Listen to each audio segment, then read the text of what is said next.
into the sunset. On the contrary, they're taking their first steps into October.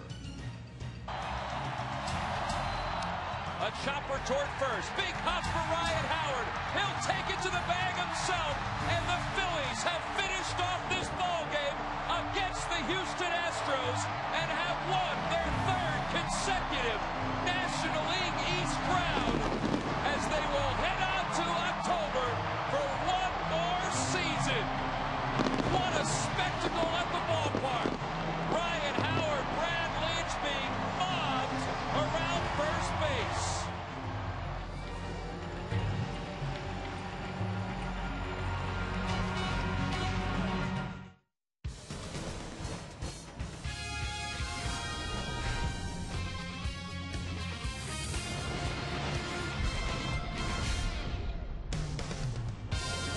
After a night of celebrating the last day of September, the first day of October began with reflection and also with a whole lot of hope for another red October.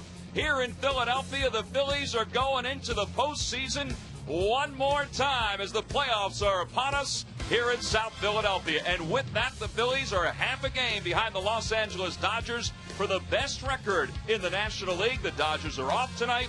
The Phillies, of course, take on the Houston Astros. Hi, everybody. I'm Tom McCarthy. I'm joined by Ruben Amaro, the Phillies general manager. After last night's exciting finish, the Phillies now will go after the best record in baseball. But, Ruben, let's first talk about last night. Congratulations. It was a great night. What was it like to watch that happen? It was great. It was real exciting. Our group here in the box, we were pretty fired up. It was...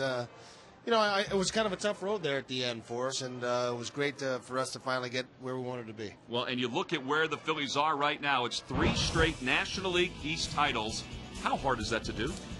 Extremely tough. I mean, and you think about what Atlanta did for so many years, but we're real fortunate. We have a great group of guys here, and as we've talked about, we've always wanted to try to get good and stay good, and hopefully we can stay good for a long time. 92 wins last year, 92 wins this season. This is your first year as the general manager of this ball club, a club that you were bat boy for, you played for. What is it like for you to see what took place? Pretty amazing. It's just starting to settle in. You start to concentrate on what is ahead of us, but certainly a very exciting thing for the organization, for the fans of Philadelphia. This is a neat era to be in. Well, and also Charlie Manuel winning 3 straight National League East titles. I mean, this is a guy that has gotten better and better, it seems, with each year here in Philadelphia. He's walking on water right now. He's a rock star. So no, he's been so steady, and what you see is what you get out of Charlie, and he's so steady, as I said, and the players respond and they play baseball for him. Well, Ruben, congratulations. We look forward to another great October. Thanks so much, Tom. All right, Ruben Amaro, our guest here up in the booth as we get set for tonight's ball game between the Phils and the Astros. Felipe Paulino, the starter for the Astros. Cliff Lee, meanwhile, will make the start for the Phillies. The celebration last night included Raul Ibanez, who hit a home run but also soaked it all in with everybody else, including Wheels. We'll be back with the starting lineup after this.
Astros just a few minutes away from beginning, and out in left center field, you see that flag that's flying just next to the Bud Light sign?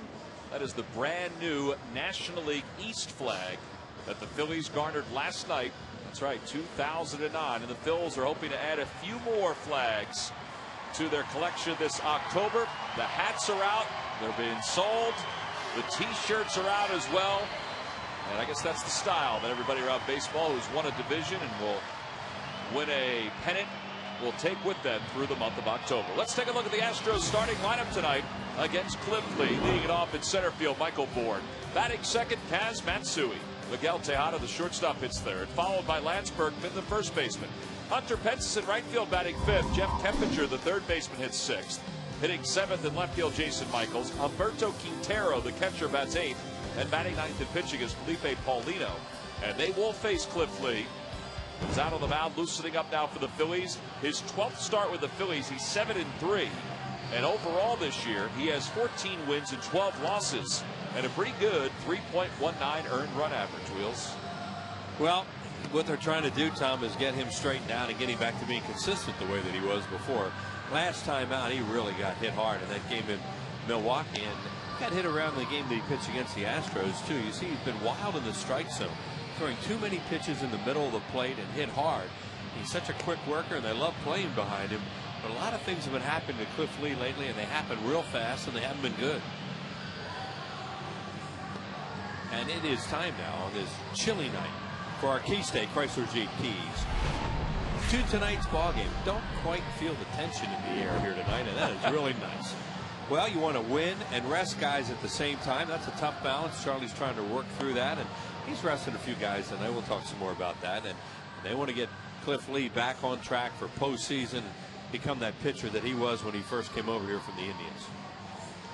There's Raul Ibanez. He's one of the regulars who's not getting a rest tonight. Most likely will get a rest over the next couple of days.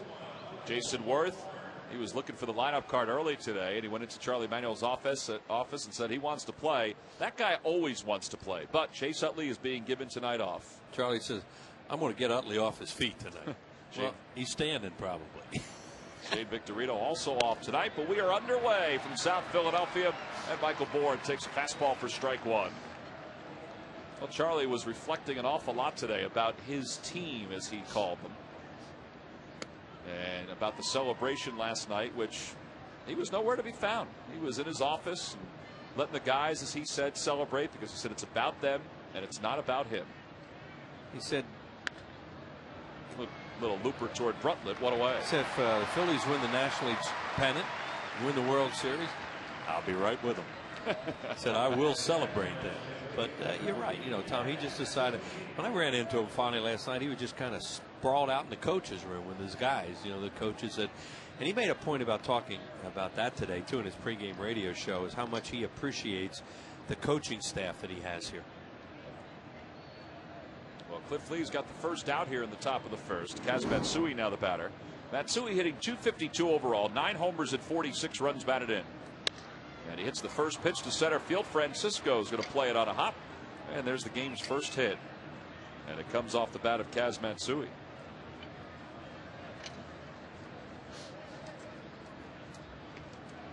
This is the second start for Lee against the Astros this year. In fact, back on the 4th of September, he lasted only 3 innings against the Stros. He allowed 9 hits and 6 runs. He got blooped and tweenered, and then all of a sudden, Wandy Rodriguez, the pitcher that night, had a long at bat, doubled into the right field corner, and that got it going really for Houston. And they scored a bunch of runs off him, and that was really the first time he'd gotten hit hard.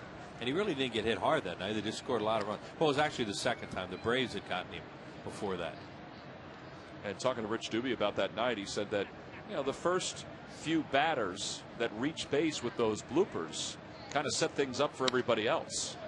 As Miguel Tejada hits one foul. Ooh, catcher's interference called against Paul Bacco. That happened the other night. Sure did.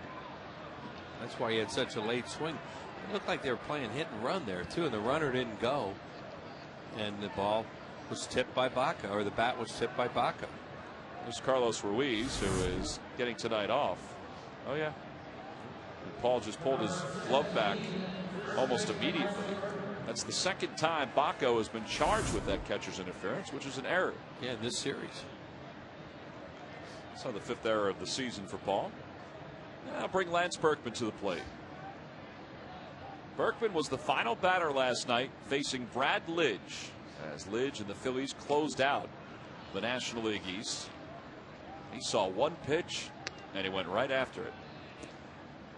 And he chopped it over to first base, where Ryan Howard picked it up and ran it to the bag for the final out. 2 runners on here at the top of the first.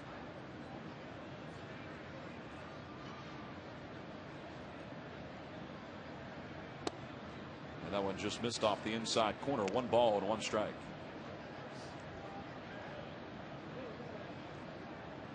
Phillies fans all throughout the city today. A lot of them wearing those championship hats. The 2009 National League East divisional caps that were handed out to the players last night. They were for sale almost immediately around the area. In fact, I was in the Majestic Clubhouse store about an hour and a half before the start of the ball game, and it was packed. And they were ready for everybody. Well, they've had a little practice. Yes, they have. 2-2 the count to Berkman. Kind of a strange atmosphere here tonight. You know, it's been so quiet, isn't it? Yeah, the fans are just coming here to be entertained. They use the rally towels a little bit. You know, there's some empty seats. There's no shows tonight. It's just different. But I don't think anybody's disappointed that they get wrapped up here last night.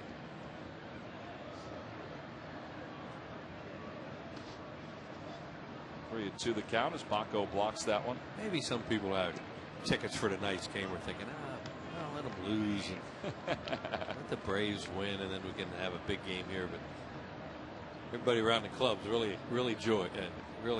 full of joy today. Runners go. The pitch is popped foul, and we'll do it again. Matsui will go back to second base, and back to first base will go Miguel Tejada. Nice play by that gentleman right there. Well, they feel confident with a guy like Berkman to start the runners that Lee's going to throw strike, and he won't swing and miss and strike out into a double play. Tejada will get a huge jump anyway because they're not going to hold him on at first inning.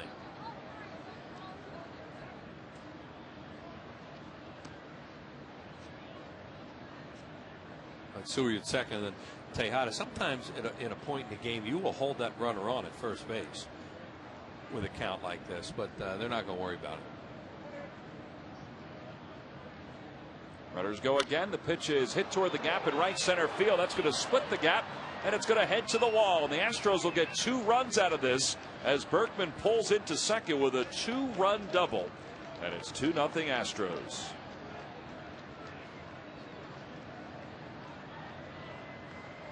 So Cliff Lee out of the chute allows Lance Berkman to pick up his 79th and 80th RBIs of the year and his 30th double. Well, it's 3-2, and he throws a strike in the middle of the plate. You see where Baco was set up. That looked like either a cutter or a slider, and they looked like they were trying to backdoor him, but he threw it right down the middle. So here's Hunter Pence. Pence overall hitting .285 with 25 home runs. He is 4 for 11 in the series, and he fouls the first pitch back. He's 4 for 11 in the series, but look what he's done against the Phillies overall. .417 average with 3 homers and 10 RBIs.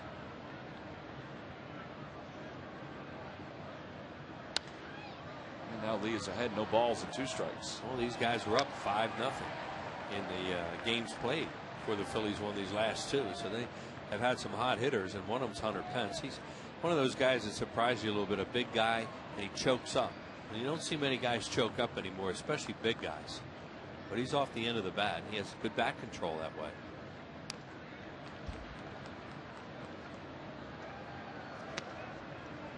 There's a question about how long Cliff Lee would go tonight, because he came into tonight's ball game with 226 innings pitched, and he's among the leaders in Major League Baseball.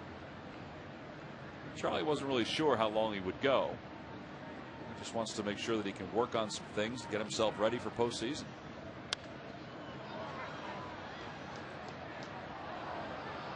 And it remains 0-2 to Hunter Pence. One thing Charlie did talk about today was trying to finish off the season and get the best record in the National League. And that's why we put that in the keys to the game. It's a delicate balance right now. Because you're already talking about how many innings you're going to use Lee, and it may have nothing to do with how he pitches. It's how you're setting things up, and yet you want to win. So it's tough. But when you see the advantage these guys have here in this ballpark with that crowd like last night, you want to play some home games. Absolutely. I think last year's series against the Brewers was the clearest indication that there was an advantage for the Phillies. And towards second base, Brutlett's got it. And he throws Pence out by a step. Over to third goes Berkman. Talking to Jason Michaels about that tonight when over their clubhouse to see Aaron Boone just to catch up. As you look at the best record situation, the Cardinals winning today, so there's a half game involved depending on what the Phillies do tonight. And Jason Michaels was saying that, you know, it's so different from when he played here. And he says, will you tell him to stop waving those towels? There he is. He says, that's really distracting. And both Jason and Aaron were talking about how loud it is here and how loud it was last night. And it definitely is an advantage. There's no question. Here's Jeff Keppinger, and he takes one for a strike. It's 0-1. I think you saw that last year in that opening series against the Brewers. And then you saw it in the series against the Dodgers because some of their pitchers really got rattled. Some of their young pitchers. Keppinger hits one in the air to right. Jason Worth is there, and the inning is over. So Cliff Lee allows 2 runs here in the first inning. Couple of base hits. We go to the bottom of the first. It's the Phillies' first chance against Paulino.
Look at Felipe Paulino. Let's take a look at their starting lineup tonight. Leading it off in center field, Ben Francisco. Eric Brutland, second baseman, bats second. Jimmy Rollins hits third, followed by Ryan Howard, the cleanup batter. Raul Ibanez hits fifth. Jason Worth in right field batting sixth. Pedro Feliz, the third baseman, bats seventh. Paul Bacco does the catching. Hill at eighth, and batting ninth and pitching is Cliff.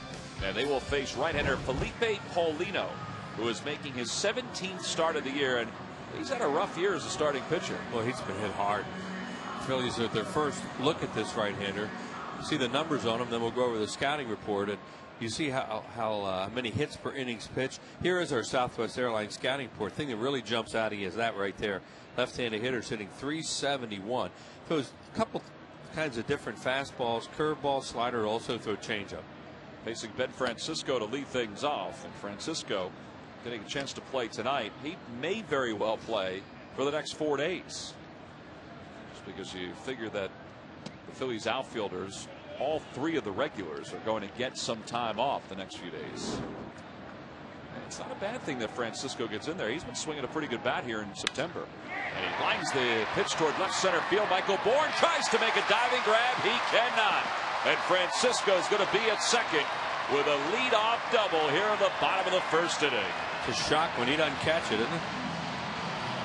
I thought it was going to hang up there long enough for him to make that grab. See Shane Victorino laughing a little bit about it. That's nice for Francisco, who's playing out there for Shane. But Michael Bourne, he's taking a look up there to see how close he came to catching it. And you'll see it on here.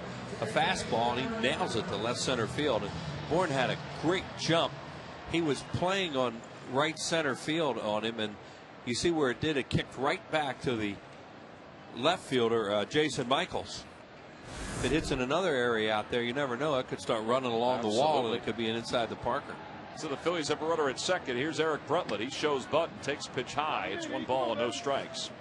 Eric hitting just 167 with no homers and 6 RBIs. What this does too, as you mentioned, Francisco will play some, Eric will play some. You get some of your extra men at bats right before postseason play, and that can do nothing but help them.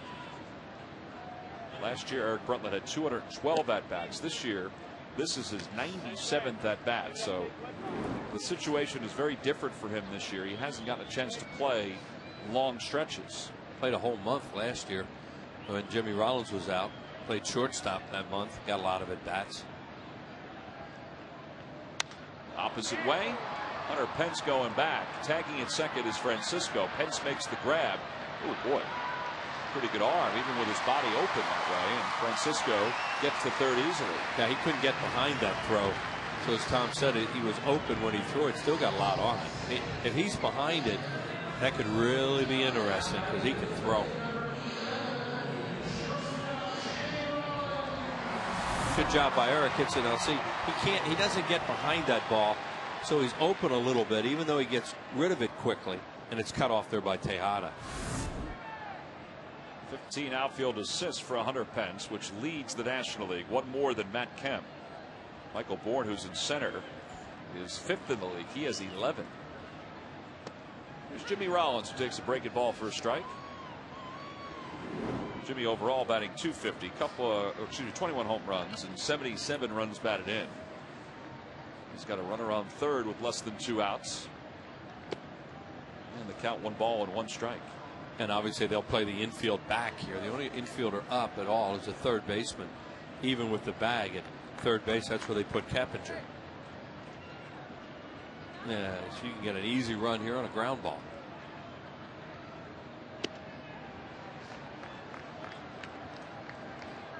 This guy throws pretty hard, but his ball's straight. You can see one of the reasons probably why left-handed hitters hit him. That's a 95 fastball.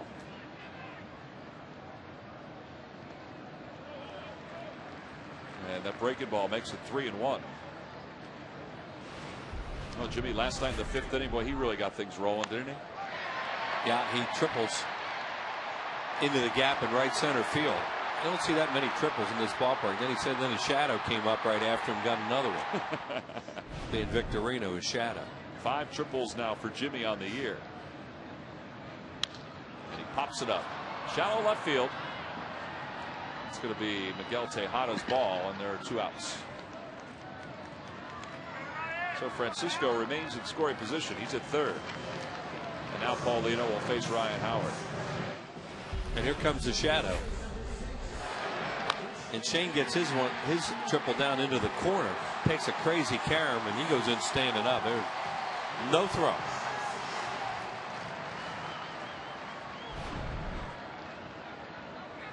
So 2 away. Here's Ryan Howard. Ryan with 138 runs batted in this year. Came into this ball game, or into this day, tied with Prince Fielder for the National League lead in RBIs. You always keep an eye on Albert Pujols too, because he's 3rd in the league in RBIs. But Pujols today, he didn't really have a whole lot of opportunities to get RBIs because Chris Carpenter was taking everybody off the base paths. Got him hitting the grand slam. 1-1 the count. He had 6 RBIs today. Carpenter did. Sounds like a Robert Person type of afternoon.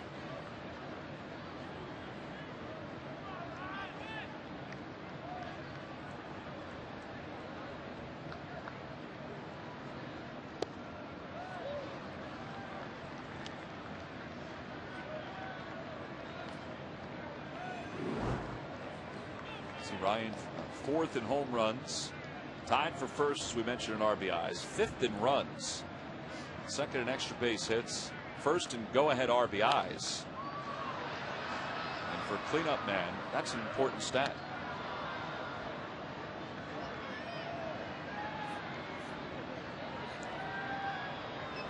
Well, typical Ryan Howard year. Slow start, big time, fast finish.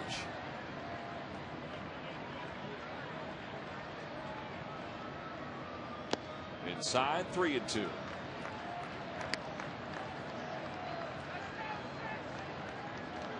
Ibanez waiting on deck.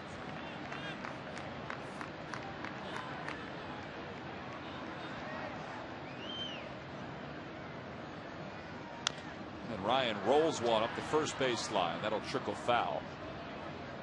And he'll get another chance against Paulino. This ballpark last night was electric from the get-go. There was such an anticipation. How about the noise when they took the field last night? When the Phillies took the field. That was incredible. It sounded like a World Series game. It sounded like a World Series game. And the good thing is that this crowd knows what a World Series game sounds like. Well, this crowd really knows what winning's about right now after these last few years. Snuck a fastball by Ryan. It remains 3-2. Well, he could do that, you would think, with that velocity that he has, but just watching from the center field camera, he doesn't have a whole lot of movement.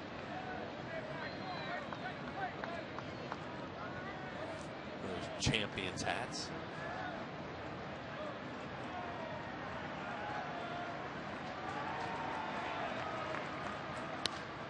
Ryan pops it up, shallow left center field. Bourne started back because he thinks everything Ryan hits is going to go back. And he comes in to make the grab. So the Phillies strand a runner in scoring position. We've completed one. We go to the second. It's 2-0 Astros.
Game out in Ashburn Alley are hoping to see a little offense, much like last night when the Phillies scored 10 runs against Houston. They trail at 2-0 as we go to the top of the second.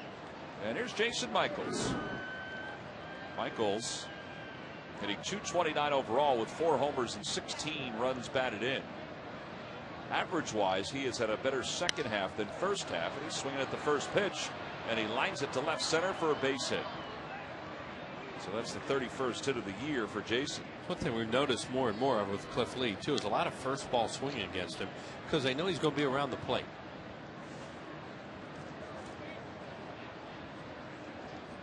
We picked up on that in his first start in the Phillies uniform against the Giants. Yeah, and that first night he couldn't have thrown any better if he had a string on it. In, out, up, down. He was perfect that night. You know, and he's had other games like that, and other games he's had where the term is wild in the strike zone, where he throws strikes, but they're not good strikes, they're hitter strikes. Well, tonight is Lee's 34th start of the season, which establishes a career high. shows not only his durability, but also his rise over the last few years. There's those strikes we were talking about. The fact that he throws 65% of his first pitches for strikes. There you go. So hitters go up there with scouting reports on Cliff Lee, and that's, you know, you can be aggressive early in the count on him because the odds are you will get something to hit. It's 1-1 strike to Humberto Quintero. His first start for Quintero in the series. Phillies were in Houston. Chris Coast and Quintero were doing most of the catching. In fact, in that 4-game series, Coast caught twice, Quintero caught once, and Tolles, who we saw in the first 3 games of the series, caught the other one. There it is, Chris. And that one's foul. It's 2-2. On the Toyota Major League scoreboard, the Minnesota Twins have defeated the Tigers 8-3. How about Baker picking up his 15th win of the season for the Twins? And you see the standings. Now, they won't face each other for the rest of the regular season, but there still is, for Minnesota, a chance this weekend. Yeah. And Quintero's down on strikes as he foul tips that one into the glove of Baco. One away here in the second. Hey, the Phillies have put together a great item for all the fans out there that want to recapture some of the great memories of each and every year from 2001 till 2008. It's the Phillies Video Yearbook Box Set. You can get it by calling 877-GO-PHILS or logging on to Phillies.com. You can purchase it at the Majestic Clubhouse store. And it is a great item, and it'll recapture not only the run to the championship last year, the parade, that perfect day, but also all the videos from the previous years. And there were some good ones put together each and every year by Video Dan Stevenson. Last year's, of course, narrated by Brad Lidge. And the Phillies are hoping that they'll have another special one that one of the players can narrate at the end of this year.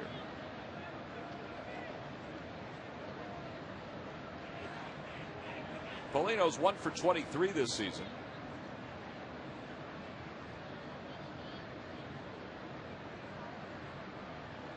And he's trying to bunt his way or bunt the runner over to second, but he bunts it foul, and it's 0-2. 1 for 23 with 3 sacks, and trying to get his 4th.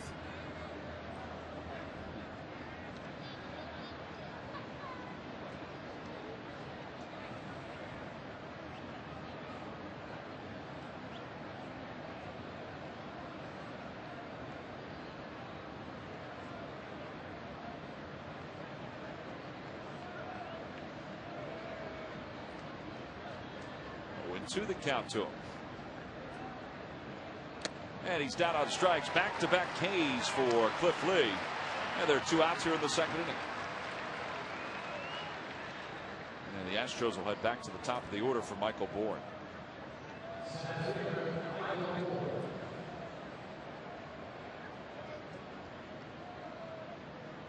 So Lee has 2 away. Bourne hit a little humpback liner to Eric Bruntlett his first time up, so he's 0 for 1. With Cliff Lee setting a new career high in starts with 34, he also has gone over the 200 inning mark in a season yet again. I mean, it's becoming somewhat consistent for him to go over the 200 inning mark with each passing season. This is the 4th time that he has been able to do that. I mean, he's made 30 starts in a season 5 different times. To the count to Bourne. He went upstairs with it. 1-2.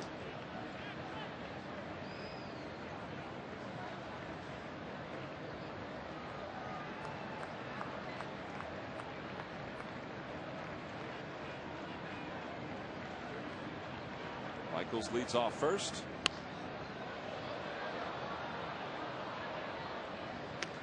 Well, the umpires for tonight's ball game. Bob Davidson is behind home plate. Tim Cheetah is the crew chief over at first. Mark Carlson's at second. And around at third is Jeff Nelson.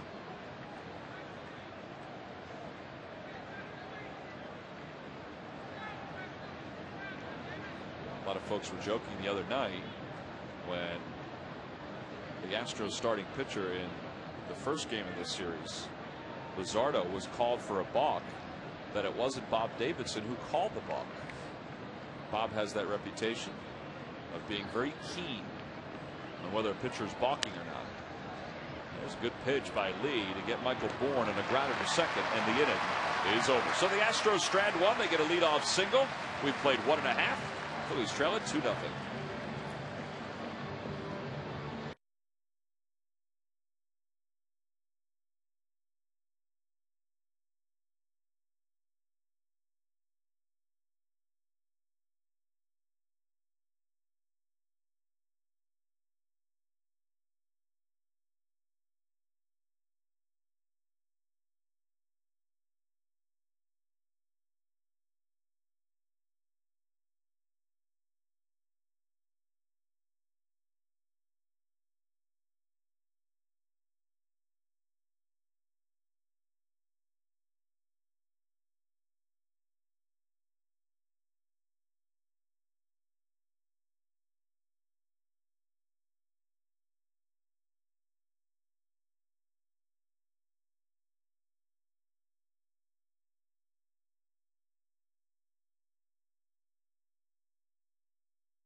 The preview of the National League Division Series with our panel of experts. Don't miss a half hour devoted to the Phillies' race to repeat. Sunday night at 10:30 only on Comcast Sportsnet. Nobody does Phillies playoffs better. Well, there's going to be a lot of talk about who the Phillies' first round opponent is going to be in this year's postseason, as Raul Ibanez takes a fastball first strike to start the bottom of the second. That's going to play its way out in the next couple of days. The Rockies have really jumped into a potential situation because now they're only 2 behind the Dodgers, as hot as they've been, going into Los Angeles against a struggling Dodger team. The Dodgers have clinched something. Yeah, they've clinched at least a spot in the postseason, but the National League West is up for grabs because the Rockies, who clinched a playoff spot as well, defeated the Brewers 9-2 as we look at our Toyota Major League scoreboard. So somebody's going to be the division or the wild card or the Western Division champion out of that series this weekend. Boy, that's going to be electric out there. It'll be a really good 3-game series.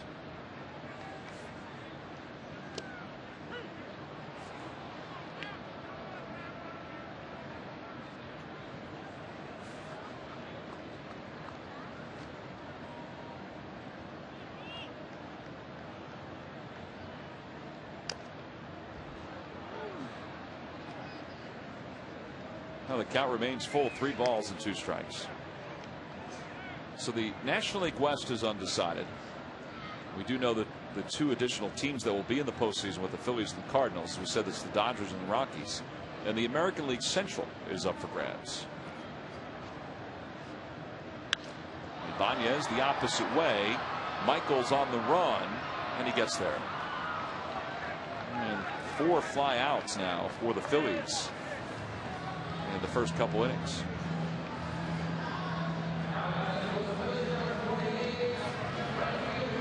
Somewhat of a look that Jason Michaels had on that fly ball.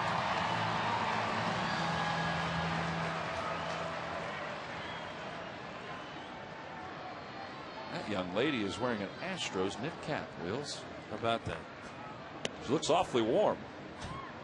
She's from Houston. She's in a climate right now that's not feeling too toasty. That could be family trip, huh? Because they're going to New York for the weekend. Yep. After this 4-game series here in Philadelphia, up to New York to finish out their season. 0-2 the count to Jason Worth. Jason with 35 home runs and 97 RBIs. He wants to play because he wants to play. but he also wants to try to get to 100 RBIs.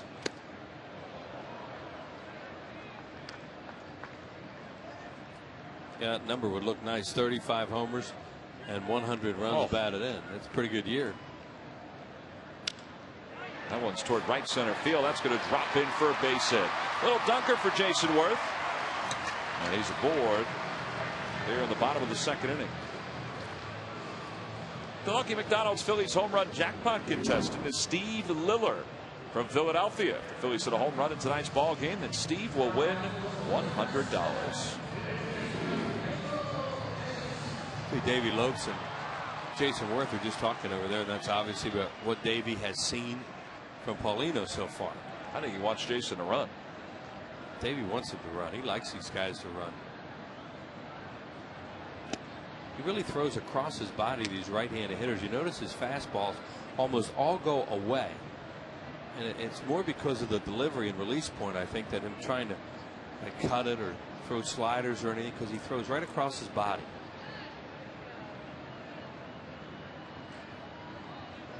Play by Berkman to take that one on the short hop.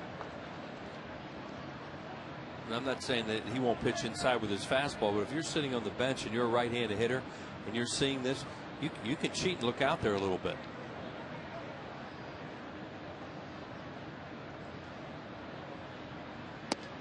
That was a slider. That was a slider. Yeah, that was a big difference in that fastball he's been throwing out there. Base stealers have only attempted 3 steals against him. He's also picked off a few.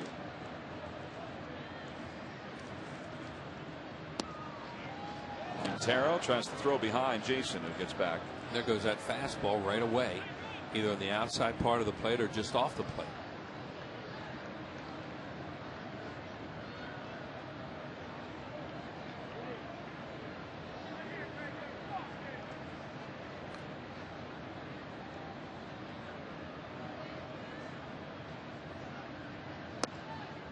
Good hold by Pedro. That's the pitch he went after earlier in this at bat. Pedro Feliz, this homestand, is 3 for 12. His home run was a grand slam.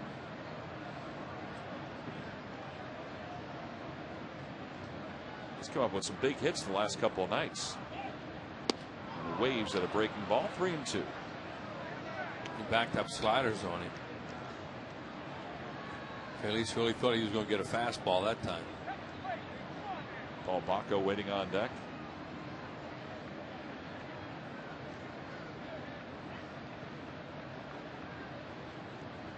There goes Worth. The pitch is. Did he go? Yeah, he did, says Bob Davidson. He's saying he went around. Pedro doesn't think so. Jason Worth is going to get a stolen base, his 16th of the year. He stayed committed to sliders on Feliz. Threw another one there. And Bob Davidson makes the call himself. He had no appeal. There's another slider. Ooh, tough to tell from that angle. He didn't swing. Not from that one. No. He didn't go on that one. Nope.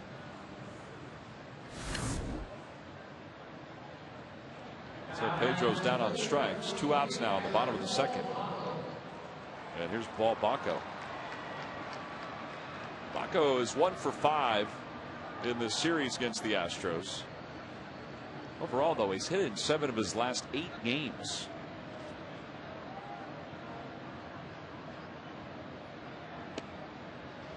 Carlos Ruiz came out of last night's game feeling pretty good, but they still want to make sure that that wrist is 100% going into the postseason. So he's going to play this weekend, but he may not play every day.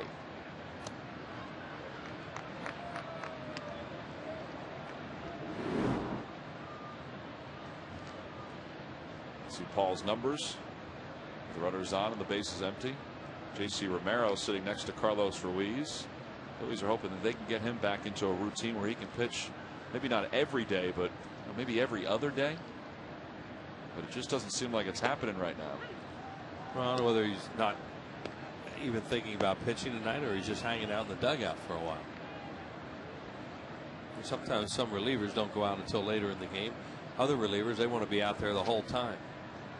Yeah, JC was going to throw today before the ball game to see how he felt. Scott Hare was going to throw to see how he felt. A lot of times pitchers will do that just to see how their arm feels before the start of the game. Well, the manager and pitching coach want them to do that during the course of the season and see if they're available that night. There's Scott. He was really funny last night when people were asking him about him being taken out for Brad Lidge. He said, normally I wouldn't be happy about it, but I was fine with it last night. Yeah, that was a great move. It was Rich Doobie's idea. And then he and Charlie talked about it and decided, yeah, that's a great idea. Let's figure out how we're going to do it. And when Michael Bourne went out on the first pitch, Baco walks. You know, Charlie and Doobie looked at each other and said, well, what are we going to do here? You know, and Doobie said, well, I want him to throw some more pitches. I will give him another hitter. So then he gets Tejada out. And Charlie says, well, I'm running out of hitters. If I'm going to use Lidge, I better go get him right now. It was funny listening to Charlie retell that story today. That was a great story. He told that on his pregame radio show. And, you know, that was one of those untold stories until today about how the whole gestation of that last night. It was a great moment, too. Cliff Lee, the batter. Cliff is 7 for 31. Hitting .226 as a National League pitcher.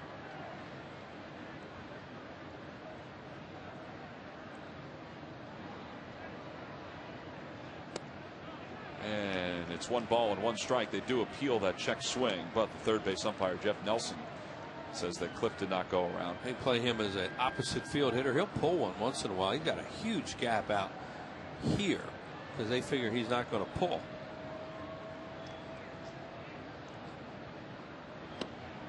One and 2 the count. He threw him a breaking ball too, and that's the kind of pitch he could pull.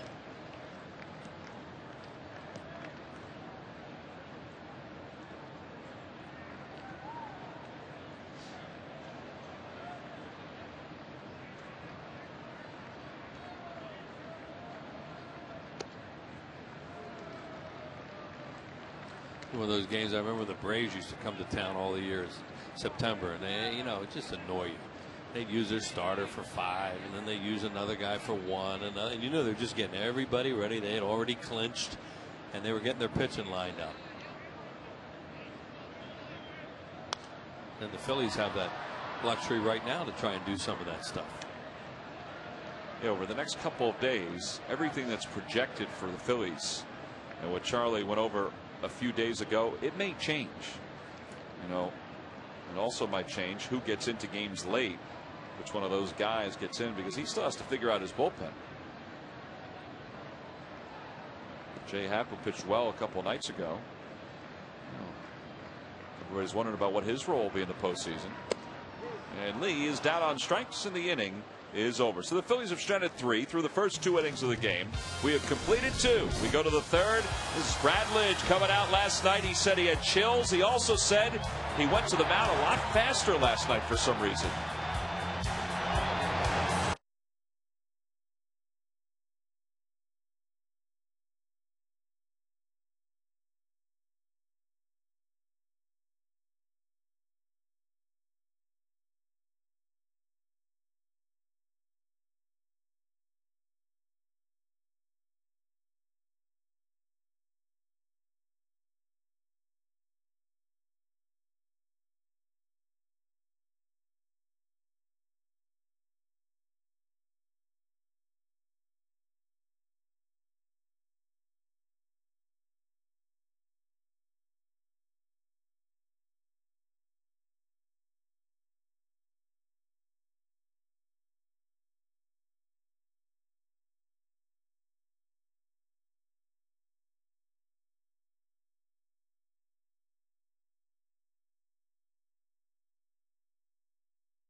information, and please submit your answer on the subject line. The Phillies clinch the National League East, and the questions get harder. Which three players are tied for the Phillies team record with 4 stolen bases in one game? Turn out the lights. Party's over. The answer will be revealed in the 7th inning. No shot on that. Just so you know, tonight's Phillies lineup might have something to do with that question, Wheels.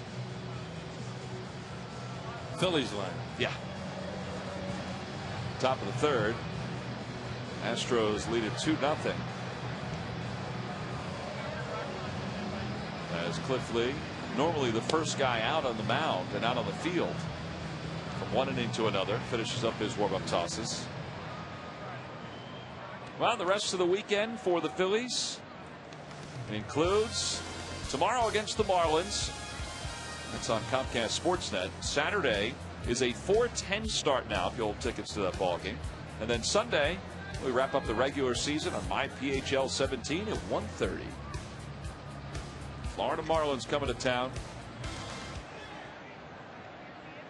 Kaz Matsui leads things off here in the top of the 3rd. Florida Marlins come to town, but Ricky Nolasco is not scheduled to pitch after 16 strikeouts last night. 16 strikeouts, including 9 in a row.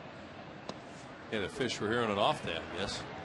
And we certainly hope they enjoyed themselves, because they certainly helped the Phillies. Thank you to the Florida Marlins, who are a good team. Well, he was dealing last night. They are not a team you ever want to play at the end of the season, and the Mets know that. And the Phillies are looking at this weekend like, let's get this thing over with before these guys get to town, because the Marlins are tough. Well, Lee's got the first out here in the top of the 3rd. And it'll bring Miguel Tejada to the plate. Tejada reached on catcher's interference his last time up. He has a 17-game hitting streak that he's brought into tonight's ball game. And he is smoking hot. And he loops one to right field. Jason Worth will make the easy grab. And 2 away.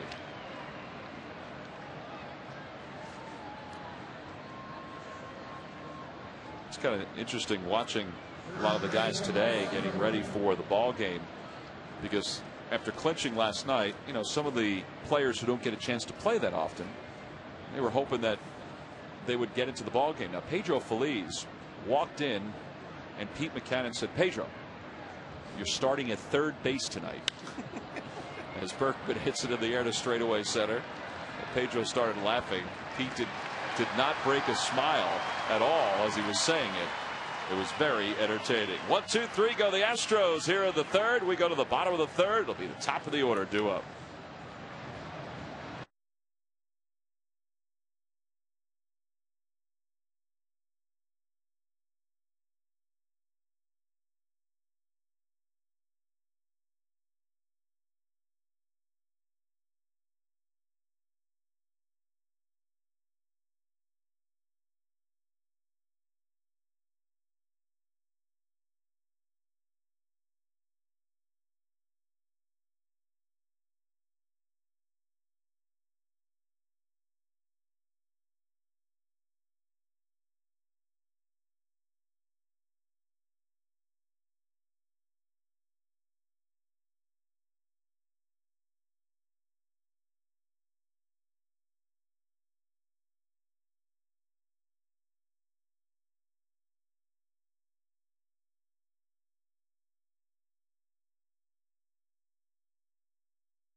Go to Southwest.com. Grab your bag.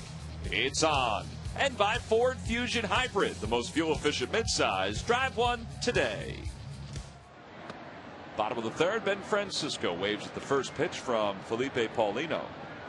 Francisco doubled his first time up, was stranded on third. Phillies trail at 2-0.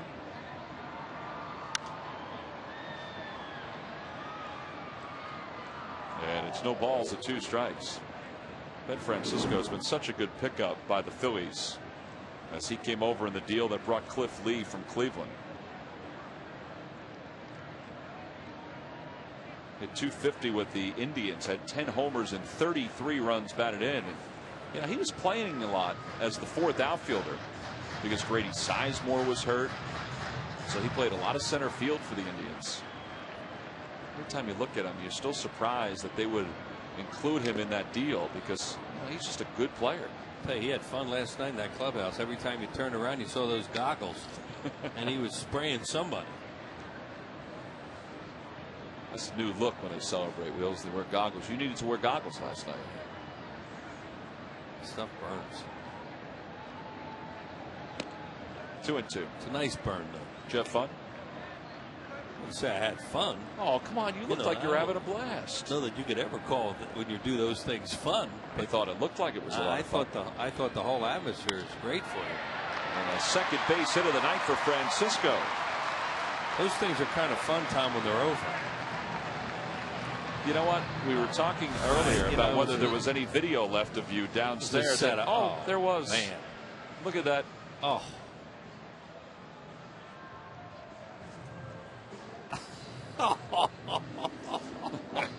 Who is that? Oh, it's Victorino, of course. Yeah. Jimmy was Jimmy's shadow. He's always there. Oh, it's almost as if you're having a heart-to-heart conversation with Jimmy with your hand on his shoulder like that. You know, it's almost as if you're giving some advice. So cold. It is cold. There's no question it's cold. I mean, they ice it perfectly. Yeah, and you try, you know, you do that stuff. You're trying to be a semi-professional and to conduct an interview. Well, it's distracting. Say the least. Well, it looked like it was fun. Yeah, well. They had a good time. It's fun to win, I'll tell you. There's nothing like it. You know, I've been lucky enough to be around a few of those now, back in the 70s, 80s, 90s, and now in this decade, and nothing like it. Well, you think about winning 3 consecutive National League East titles. People were saying even around baseball, you know, would the Phillies celebrate if they won the division? You know, my thought is it's such a long year, and it's so hard to three-peat that I think everything that you accomplish as a team, you celebrate. Yeah, and there's some people down there that haven't been through a whole lot of that. Absolutely. Just because a lot of these guys did it last year doesn't mean some other guys have. Like, that's why we put Pete on there, McCannon. You were just talking about him with that goofy sense of humor of his. And, you know, that's one of the reasons why we wanted to have Pete on last night. Frank brought that up the other night on the airplane, Frank Kopenbarger, that Pete McCannon, all the years he's been in the major leagues, had never experienced that. So that's, for those kind of guys, it's just fun for them. Yeah, Pete was with the Phillies as a player in 1978, but he only played a handful of games.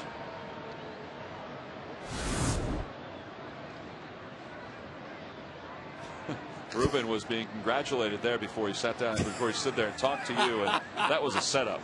Oh, man. I don't think that suit's going to come clean. That's the only one he has, too. I mean, that's why he didn't wear one tonight when he was doing the opening with you. He had to wear that golf vest. There's Pat Gillick. Ruben, of course, said a lot of great things about Pat. Scott Profrock down there in front. Yeah, Ruben, I mean, that suit, I hope he gets it ready for the playoffs. He's going to need it. 2-1 the count to Eric Bruntlett. Ben Francisco on first. Oh, they nearly had him leaning. Well, they did have him leaning. They nearly had him picked off, and Berkman thought he did. I had just said to Ruben, Ruben came over. Here you see the pickoff, as you say, Tommy, almost had him, and Berkman thought he did. Ruben came over and starts to give me a big hug, and I said, you don't want to do that. I'm soaking wet. I don't want to get it on your suit. You see him just getting back. And he said, yeah, I appreciate that. And the next thing you know, that scene occurred. So it really didn't matter.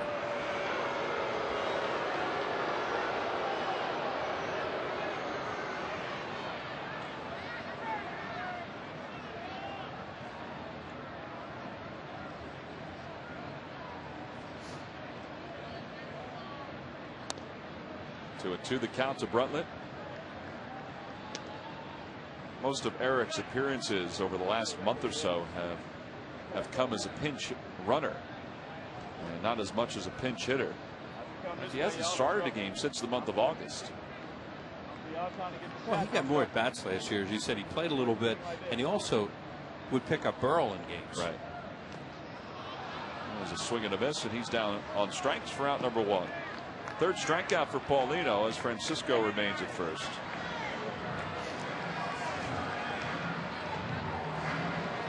He uses his slider a lot now to the right-handed batters, as he did to Feliz, and there he buries one in the dirt there that Bruntlett chases for the strikeout.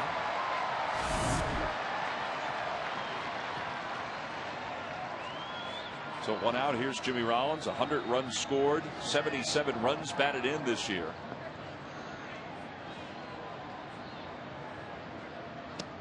Phillies are one of 2 teams in the majors with 4 players that have scored 100 runs or more. And there are 4 games left, counting tonight. And they have Jason Worth, who's just 5 runs scored away from reaching 100 for the season. Jimmy lofts that one to shallow center. And he's racing Bob Davidson up the first base line. He's down for the second out. Well, here are the 4 players with 100 runs scored. Chase has 112, Ryan 102, Shane with 101, and Jimmy with 100. It's the first time since 1932 that the Phillies have accomplished that. And that team, I don't think, was very good either. No, they weren't. No, those teams that the Phillies had back in the 30s scored a lot of runs, and they gave up a lot of runs. I think they had like 5 or 6 team ERAs. Well, and the thing about that team in 32 is that they played less games too. Yeah, they played that Baker Bowl. No, I didn't see it. Before you even go there.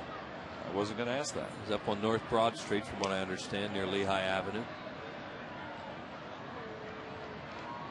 Connie Mack, of course, was at 21st in Lehigh.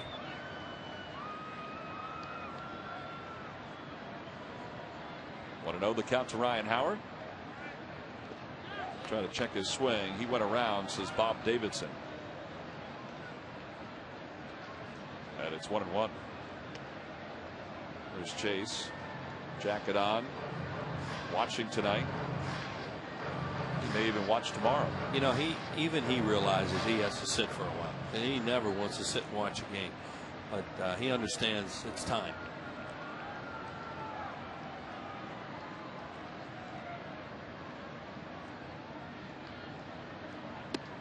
I think the thing that we've grown to love about Chase since he put on a Phillies uniform is that there's nothing slow about what he does. Everything he does has an intensity that you'd love to pass on to everybody that plays this game. Right, and of course they can't do that. That's the whole thing. That's the beauty of it. Everybody's different, and he just plays at a different speed. His mind is always working. It seems like it's always working on the game too. Because of that, let's see what his career numbers are. And he next year will play in his 1,000th game as a Philly. A 296 lifetime hitter. It's the 6-3 ball count of the night for Paulino, and Ryan takes it low, ball 4. He's throwing a lot of junk now. He came out throwing some fastballs and now really going to a lot of breaking pitches, curves, sliders, changeups. Hey, close out tonight's ball game with Michael Barkan for the most extensive game breakdown and get the expert analysis. There's Michael. Get the expert analysis. Former pitcher Ricky Bottalico. Go ahead, see if you can find Ricky Bottalico now, guys. Plus, Neil Hartman's exclusive player interviews on Sloan Toyota presents Phillies postgame live after the game only on Comcast Sportsnet. There's a parlay. They are sharp, aren't they? That's a real parlay right there. Now, if they could find Neil Hartman, yeah, then their skills would really be shown off. Ricky Bottalico's learning all about the game from John Brazier. That's not Neil Hartman. 0-2 the count to Ibanez. That's not Neil Hartman. That's not Neil.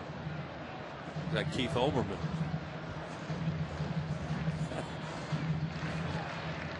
Here's Brazier. That's not Neil either. He's just helping Ricky out a little. Got some crumbs on his sweater. Doesn't it look like he has some crumbs on his sweater? What's new? 1-2 the count. You can guarantee that that was some free food. Way it got started in our office and then moved to the Comcast box.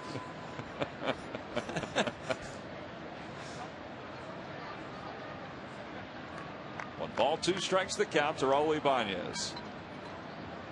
And it's 2-2. Well, they are keen. There he is, Neil Hartman. So we've now shown you the triumvirate. Michael Marquette, Ricky Vitalico, and Neil Hartman. Join them after the ball game on Phillies Postgame Live. And Raul's down on strikes for the final out here in the 3rd inning. Phil Strand 2 here in the 3rd. We go to the 4th. We'll say goodbye to Wheels, but not before one last look and one final goose.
Online shop at Phillies.com. Browse the largest online selection of authentic team gear, including official caps, t-shirts, jerseys, collectibles, and more. Now check out the newly added Phillies Authentic section, featuring authenticated game-used items, memorabilia, as well as autographed items.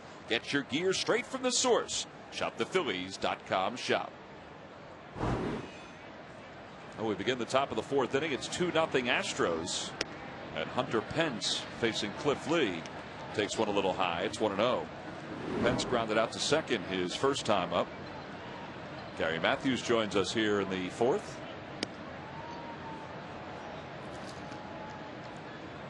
Lee allowed 2 runs in the first inning. One of those runs was earned. The other one was unearned.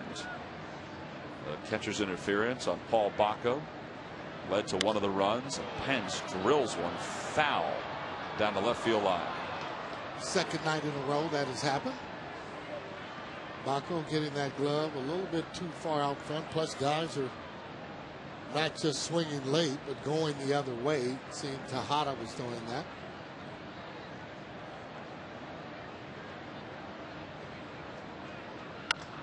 Line drive towards center, and Pence has got a base hit to start this 4th inning. So he's on first, and that is the 4th hit of the night for the Astros. And it's the second time they've had the leadoff batter aboard.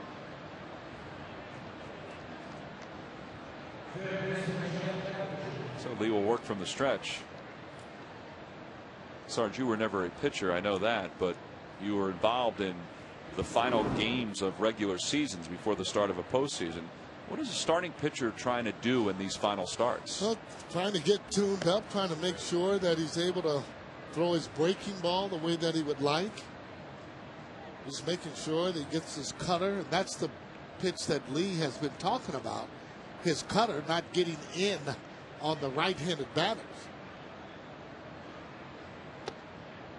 It's like a pretty good pitch. Now, will he experiment during, or will pitchers experiment in their final starts just to see if they can get one pitch working better than the other? Well, I think this is the end of the season. I don't know if they're going to be experimenting or trying to change and come up with a different pitch. This is a change-up.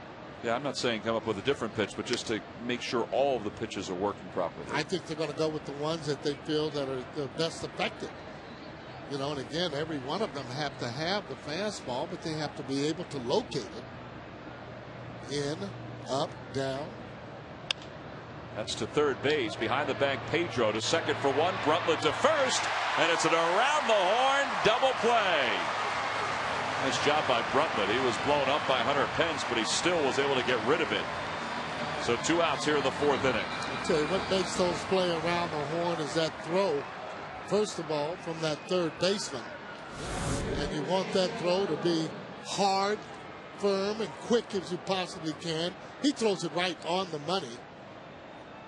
End up getting by plenty, and he always seems to throw the ball right where you want it.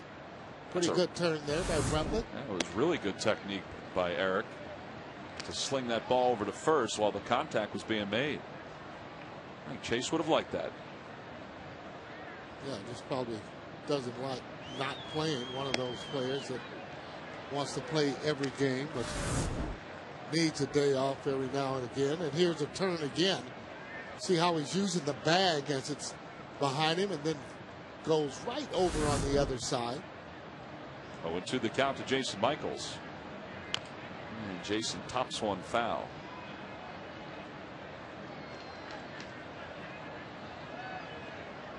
Jason singled on the first pitch he saw from Lee. His only other time up.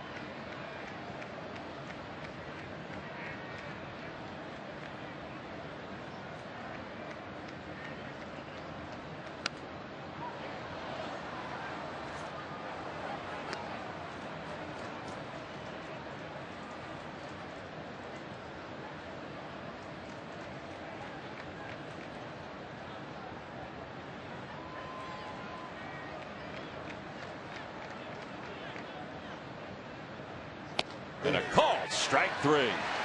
He got on the outside part of the plate. There's that cutter that Sarge was talking about. Michaels goes down looking, and the Astros are retired here in the 4th. We head to the bottom of the 4th inning. Cliff Lee finding the strike zone. Phillies trailing by 2.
Ball is brought to you by Dodge. Live strong, live bold, live now. Dodge, grab life. By Thomas Jefferson University Hospitals. Call 1-800-JEF-NOW. And by McDonald's, introducing new Angus burgers made with juicy 100% Angus beef. Available with premium toppings in 3 varieties for just $3.99. McDonald's, I'm loving it. Well, Jimmy Rollins was loving it last night. After the celebration in the clubhouse, it poured out onto the playing field. Ryan Howard spoke. Chase Utley spoke. He only said a few words, but they were impactful words. Cole Hamels spoke as well. As Jason has the count 1-1 as we start the bottom of the fourth inning. The guys showing appreciation to the fans as they took a little stroll out there to the outfield. Well, I thought there were a number of things that were exciting last night. One of the more moving things was this. Last night, the players trotting out to Harry's billboard out in left center field. Greg Dobbs, Jimmy Rollins, Pedro Feliz, Shane Victorino. I mean, that was tremendous. Tremendous. Brett Myers was there, John Mayberry, Clay Condrey. And there's no doubt Harry was on everybody's mind last night as the Phillies clinched this ball game, or clinched the National League East with that win. There's Jason. Pokes it to right. And there's one away. As Charlie said, Harry was on everybody's mind, and he said he's on his mind every night because every once in a while he'll turn and see Harry's jacket hanging in the dugout and then his shoes just below the jacket. Yeah, he loved those white shoes. In fact, Charlie recounted a few stories about Harry was used to come in, and he was a creature of habit. When he came to the ballpark, he'd stop in the clubhouse, have a cup of coffee, and he'd always look in if the lineup wasn't posted, and he would say to Charlie, "You got a lineup today? Lineup's the same as yesterday?" And Charlie was talking about that today before the ball game. Pedro swings at the second pitch, and Kaz Matsui retires him. So 2 outs now in the fourth inning.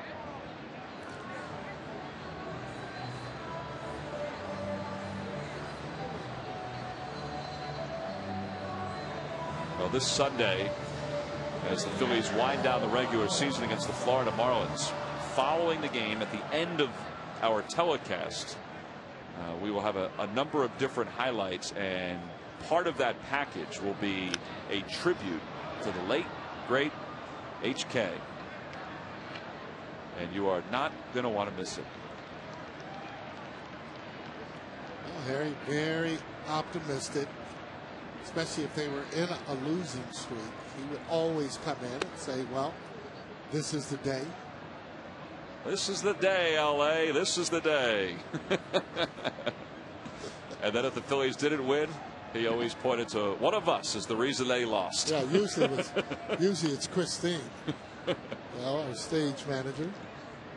They tried to blame it on me the first year. That didn't work. No, you don't take the blame for anything. Well, if it's my fault, I'll take the blame. Absolutely. 1-2 the count. Chopper off the plate. Paulino's not going to get it. Matsui trying to throw out Baco, and he does. That's a good play, and the inning is over. So the Phillies retired in order. Here at the bottom of the fourth, we go to the fifth. Here's Harry's white shoes hanging out in the Phillies dugout.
Here at Citizens Bank Park. Don't miss the 2010 season at this great ballpark.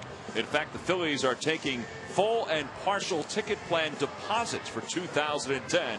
You can log on to Phillies.com or call 215-463-5000 right now to check out some of the plans that are available for next year. Well, it could be Happ and Lee ever after once the Phillies head into the postseason. Cliff Lee has settled in tonight after allowing 2 runs in the first. And he'll face 8, 9, and 1 here in the top of the 5th.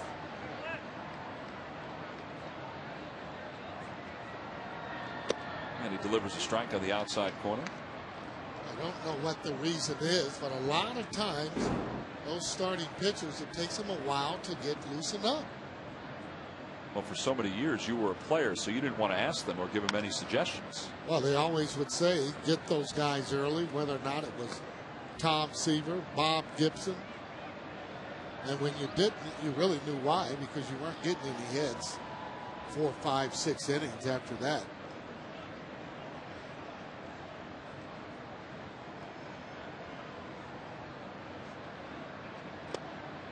He's got a strikeout of Humberto Quintero to start this 5th inning, and Lee is starting to move the ball around nicely. Yeah, that was a pretty good pitch there, breaking the end on him. Now watch this pitch here. I think this ball here, boy, it just went down on him quite a bit. Could have been that back foot slider. Oh, 1 out now here in the top of the 5th, and the pitcher's up, Felipe Paulino. Phillies trail at 2-0. The Astros scored 2 in the first. And he delivers the first pitch strike, and it's 0-1. Boy, you see the location of that fastball. That's the pitch that he wants to throw the majority of the time. First pitch, unless he's coming in. I heard Joe Blanton being interviewed today, and Joe talked about from a season standpoint. You know, he was asked why he's such a good second half pitcher, and he said, you know, you kind of get loosened up as the year goes on. You get into a rhythm. And I guess the loosening up part of it is one of the reasons why pitchers maybe struggle in the first inning, because you know they may not be as loose as they are as the game moves on. And I would think that that would be true. And the other reason that you want them in spring training early on, just so they get their arms strengthened and that they can go those innings that you need them to go. Well, 3 straight strikeouts now for Lee, 2 outs of the 5th. He has 5 overall, and he now has 180 strikeouts on the year. And back to the top of the order for Michael Bourne. Michael is 0 for 2. Eric Bruntlund has retired him twice.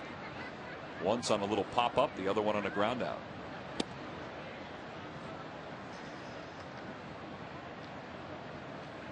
And you see the splits on Cliff Lee. He's only thrown 15 pitches out of the strike zone. And he's at 63 pitches now after that one. I don't think anybody's really, sure how far he'll go in tonight's ball game. Yeah, well, all the pitchers that are pitching today that are in postseason, those are the guys that will start opening the first game of the series. Chris Carpenter pitched today. He will more than likely start that first game. So you think Cliff Lee is going to start for the Phillies that first game? Oh, yeah, I would think so. I mean, obviously, just an opinion, haven't heard anything. Yep. And Michael Bourne is down on strikes, and Cliff Lee has struck out the side, and Michael Bourne tossed his bat aside, and he hit Paul Bacco with it. He didn't mean to do that. Cliff Lee, 3 straight strikeouts. Watch this. You don't see this every day. Michael Bourne frustrated with himself after going down on strikes. The ball got away from Bacco. He was in the path of the bat. He was plucked.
Pretty impressive. Sure is.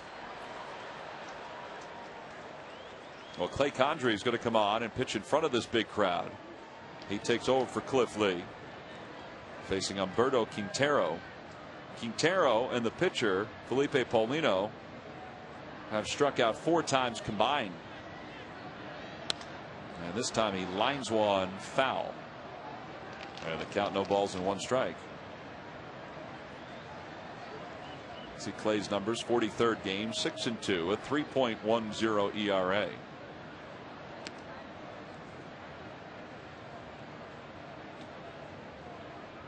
He's got a pretty good looking Dick Tidrow mustache going on there, doesn't he? Sure does.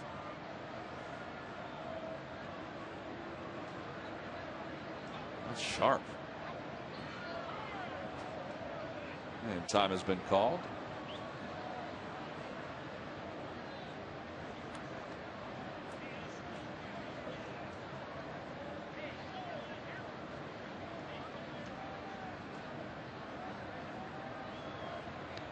And that one hit him right in the back.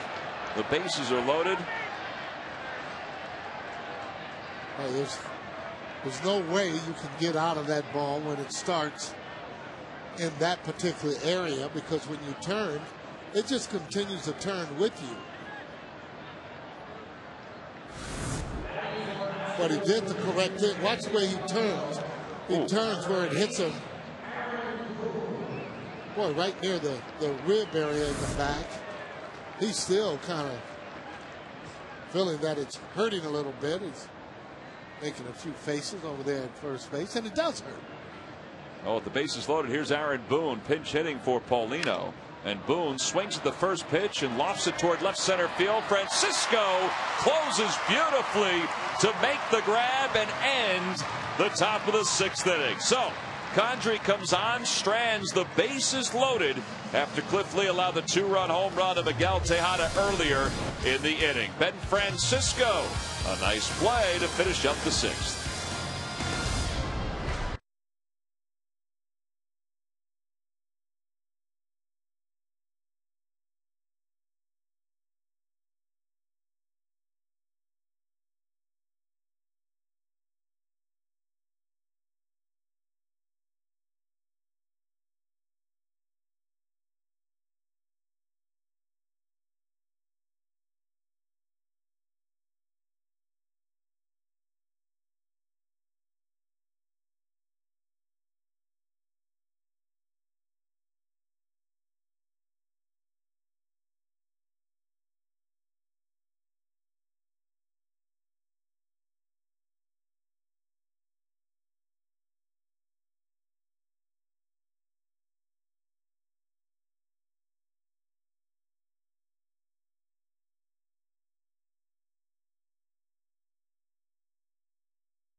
For amazingly low office product prices. By Coca-Cola, the official soft drink of the Phillies. And by your local Chevy dealers. Well, last of the 6th inning, Phillies trail at 4-1. They have knocked Felipe Paulino out of the game. He leaves after 5. He allows just 1 run through a lot of pitches. And the new pitcher will be right-hander Jeff Fulcino. He's had a good year for the Astros. This is his 60th game. He has 6 wins, 4 losses, a 3.38 earned run average. He was claimed off waivers in December by the Astros from the Kansas City Royals. You know, when I was a kid, I used to, when guys would go from one team to another, they'd go from a last place team to a first place team. I'd say, that team couldn't use this guy. And you look at the Royals and you wonder why they couldn't use this guy. Yeah, for whatever reason, he seems to have a good arm. He's been pitching quite a bit for the Astros. maybe a change of scenery, that what he needed to pitch better. This is the third team he's been with in the major leagues. He was with the Florida Marlins a couple of years ago, and the Royals last year, and now the Astros. He's worked ahead 0-2 to Pedro Feliz. You got a good arm, you can make it to the major leagues. They don't necessarily look at the record anymore or the ERA. 6'5", the big guy. But you have a decent arm and throw a certain amount of innings, you're a high draft pick, you're almost certain to get to the major leagues.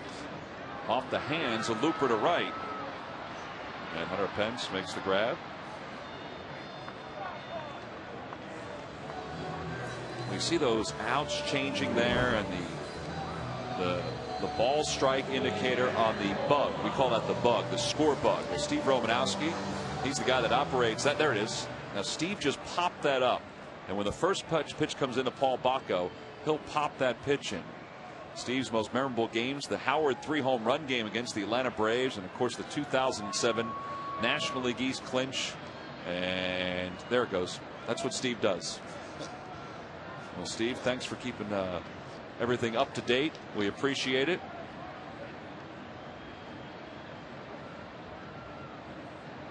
He is doing something with every pitch and every out that's recorded. Now he'll clear the ball strike indicator, and they'll put a runner up on first right there. Look how quick he did it. That's speed. That's precision. That means he has to follow just every pitch, every play. Bacco hits a solid single in the left field. You'd have to say he's hot right now. Bacco's been on base twice. He's hit in 8 of his last 9 in his 32nd start with the Phillies. And that'll bring Greg Dobbs to the plate as a pinch hitter. Dobbs 9 for 53 as a pinch hitter.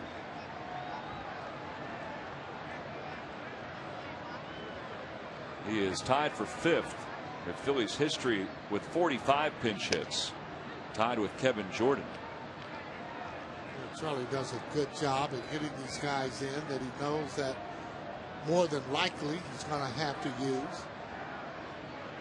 Getting Dobbs, been getting a lot of pinch hits lately. Out in front of that changeup, and it's no balls and 2 strikes.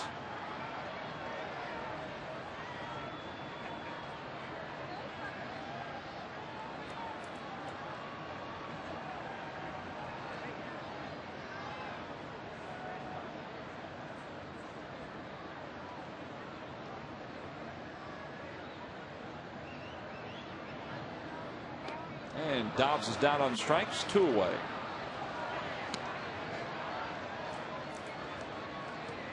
And back to the top of the order for a guy that's swinging the bat pretty well, Ben Francisco. Looked to be like a changeup or a splitter.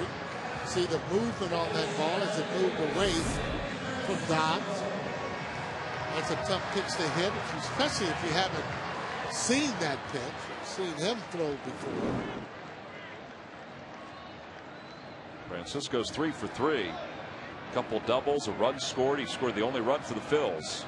Single back in the 3rd. And it's a good play by Quintero on the count. 1 ball and no strikes.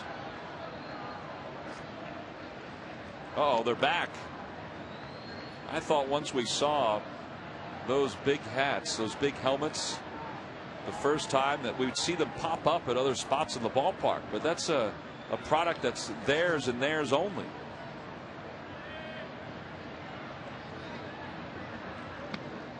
Two balls and no strikes, the count.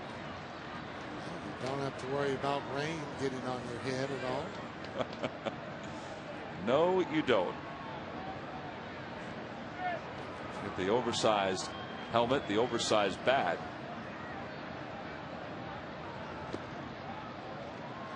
Three and 0 the count. You know, it's funny. I'm looking at that shot, and I knew that they were out near the Bud Light rooftop and near the, the bleachers, but I didn't know exactly where they were until I scanned past the clock, and I found them within a matter of seconds. And there's ball 4, and Francisco draws a walk to put runners on first and second. Yeah, well, their hats are a little bit different than everybody else here at the ballpark. make a guy want to make a hat that large? He'd want to get on television, particularly after knowing that he was on the first time. Well, he's back again.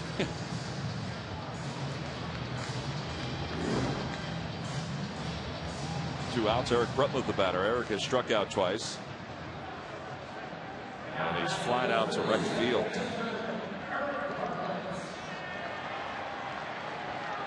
Eric came up in the 3rd with a runner on second base. He came up in the 5th inning with Francisco on second.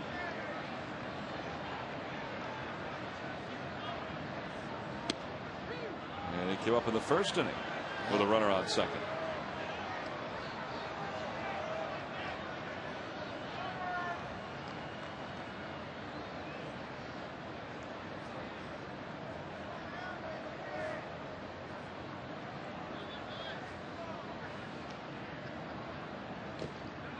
One ball, 1 strike the count.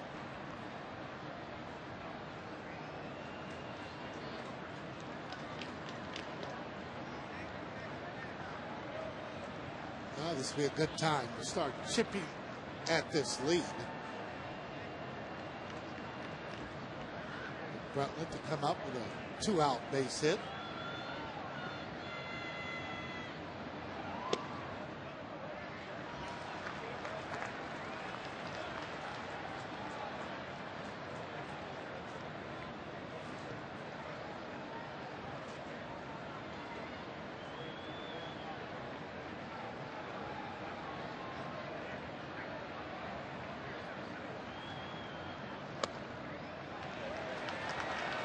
Should get a good pitch to hit here with the count now 3 balls and 1 strike with 2 runners on.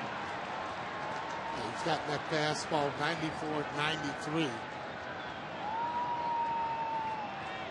That's the pitch that he'll be looking for to try and square up. Jimmy waits on deck. The 3-1 pitch. Chops it foul off to the left. So now the runners will be off and moving with the pitch from Fulcino. Yeah, not a very good swing. 3-1. And then it was a check swing to boot. Now this is the pitcher looking for a high in his zone, and he starts it, then he stops it as it fooled him. I think he might have swung at ball 4.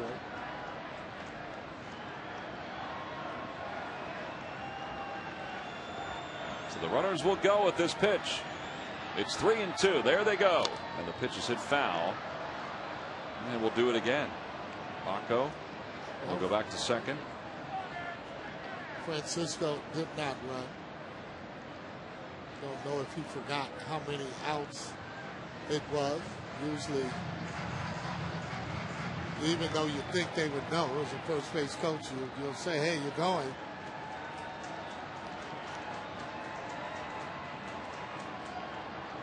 They go again towards center field. Michael Bourne will make the play, and the inning is over. So the Phillies have now stranded 10 through 6. We go to the 7th.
What's happening with that rally? I have no idea.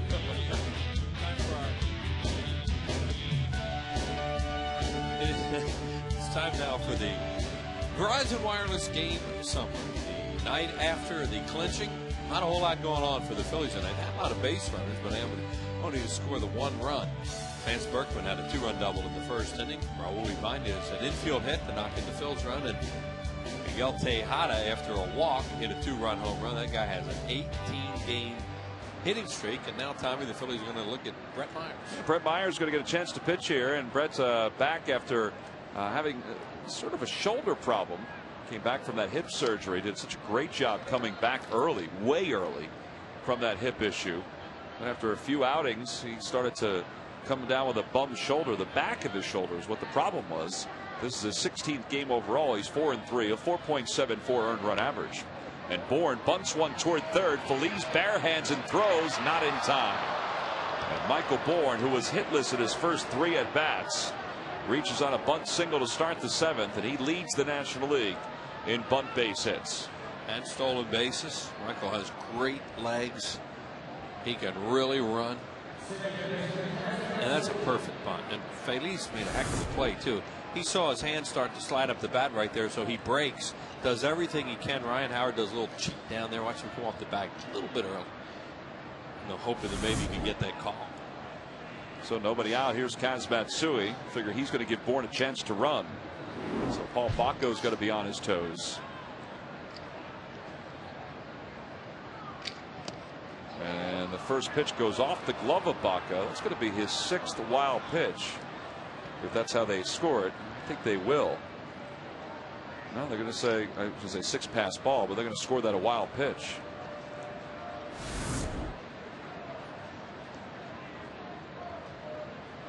It just goes off. That's a pass ball. It wasn't like Brett Myers threw that wild. You set up in the middle of the plate, and that ball was inside a little bit. He just didn't control it. I think he was crossed up, or? Well, you rarely get crossed up without a runner at second base. Yeah. The signs are so simple. So it didn't appear to him that he got crossed up, Tom. I just think he missed it. Now they changed it to a pass ball once they saw the replay. And Matsui bunts toward third. This is going to be a tough play. Feliz on the run. A good play to retire Matsui. Over to third goes Bourne. The putout goes 5-3 on the sacrifice. Astros have a runner on third. That's a fine play by Pedro Feliz. Yeah, the only reason he didn't beat that out the way Bourne did is not quite as fast. Because Pedro makes a tremendous play on both these bunts. That's a sacrifice, but it's almost a base hit. Good play there, as you said, by Feliz. And if Matsui's a little bit faster, he beats that. Bourne would have beaten it. So now the Phillies play the infield in with 1 out and a runner on third. Miguel Tejada, who has scored 2 runs tonight. He's driven in 2 with a home run. And he takes that one on the outside corner for strike 1. And he really juiced one his last time. Oh, look at the little slider. It looked like it, yeah. Out over the plate. Yeah, and whether Cliff Lee was trying to get that in on him or backdoor him, but it kind of went through the middle of the plate. And he torched it. That ball hit Tejada. He took a full swing and fouled it right off his leg. And it's 0-2. So he's going to walk that off. And let's take a look at this home run from Tejada and see what kind of pitch it was from Lee. Yeah, that looked like a breaking ball. And, like we said, we don't know what Cliff was trying to do there, whether he was trying to backdoor and get it in, but he got it in the middle of the plate, and on a 3-run count, he really juiced it.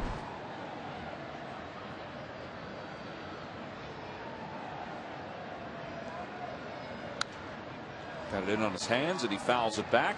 Nice play by a fan in the Hall of Fame club.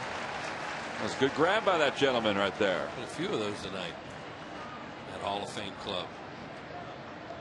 I think when you watch Tejada a lot the way we have now in 8 games, he doesn't swing and miss much. He fouls a lot of balls off, he fights balls off, and then he can really drive certain pitches.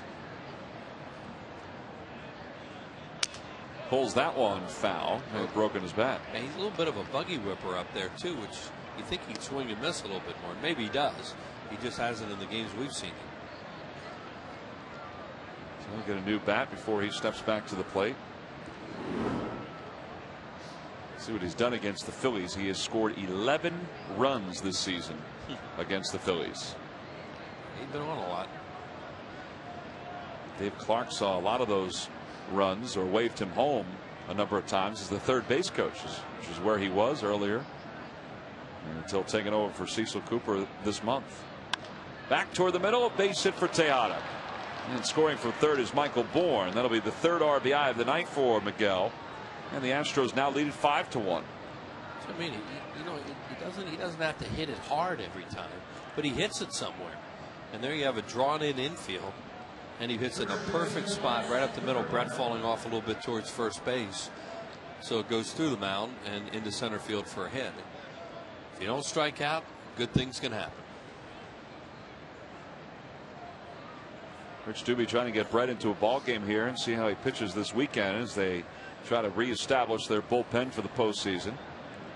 It's Brett's first appearance since the 12th of September when he went a third of an inning against the Mets. Allowed 3 hits, including that home run to David Wright.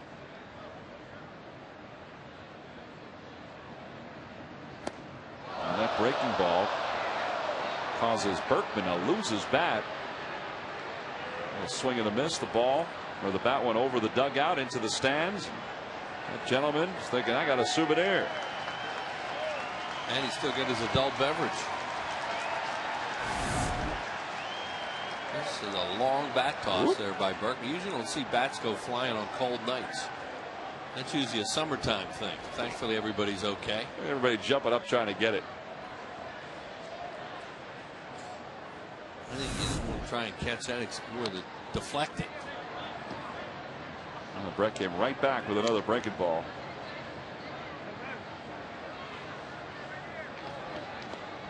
That's where the bat eventually landed and bounced.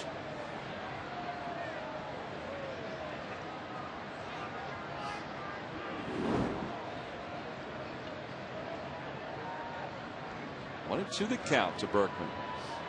Myers has had his number for most of their careers. 2 for 17 against Brett.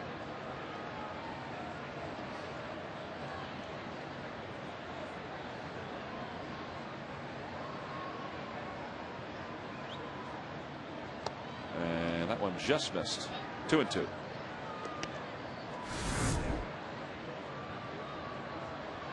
Right off the fingertips of that gentleman, took a bounce, and he picked it up right on the hop.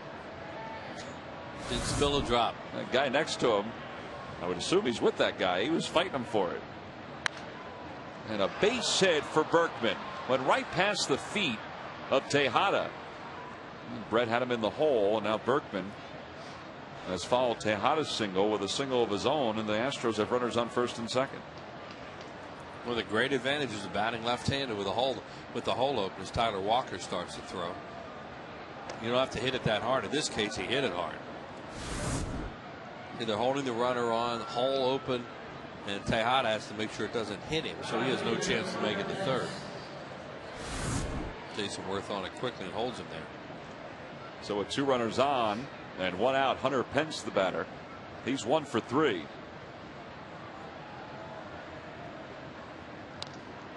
And a foul ball, so it's 0-1. There's a little different swing against right-handed pitchers than he does against left-handers, especially any kind of right-hander with a good breaking ball. And Brett Myers has that good breaking ball. Showed Pence last night how he opens up really fast. And you pitch him away a little bit.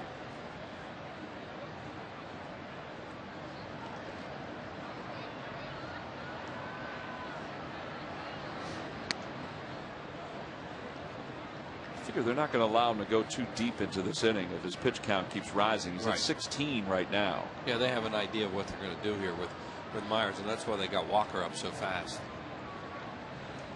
1 ball, 1 strike to count. Pence is 1 for 3 tonight. And a swing and a miss. There's that big pull off against a right-handed pitcher. Now Brett made a mistake, and Pence missed it because that's the one he's going to hit. Watch him open up. A little tougher to tell from this angle, but see how he flinched on it a little bit, but that thing was middle in, so he's got a chance to hit it even though he's pulling off like that. That's why they got to throw that breaking ball down and away from him. Now they're going to come in. And he whacks it toward third. Nice hop for Pedro. Could be two, and it is two. Went with a high fastball there and got him to go after it. Brett got out of the inning. 5-4-3 double play. Brett allows the run here in the seventh. Time to stretch with Jimmy Rollins leading things off.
Here's a tie for the Phillies team record with 4 stolen bases in one game. I'm afraid I'm going to have to disqualify myself because I read the newsy notes. What are you talking about? It's in the notes.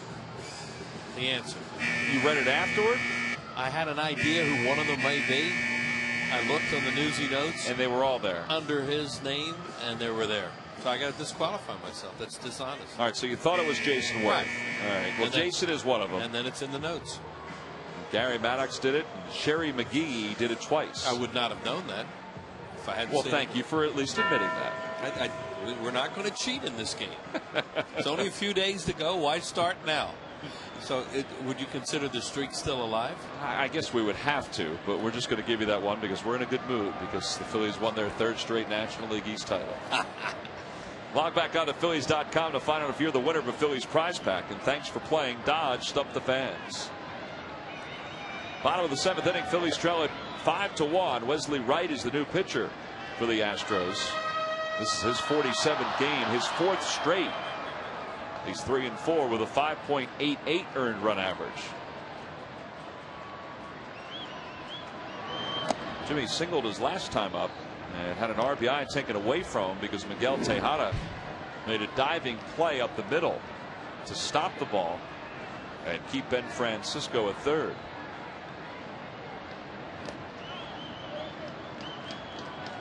So 2-1 the count. Our governing body, which is in our control room, has decided that, you know, because you were being diligent, that the streak would remain alive for one more day, that we can't take your work ethic and preparation away from you. The streak is still alive.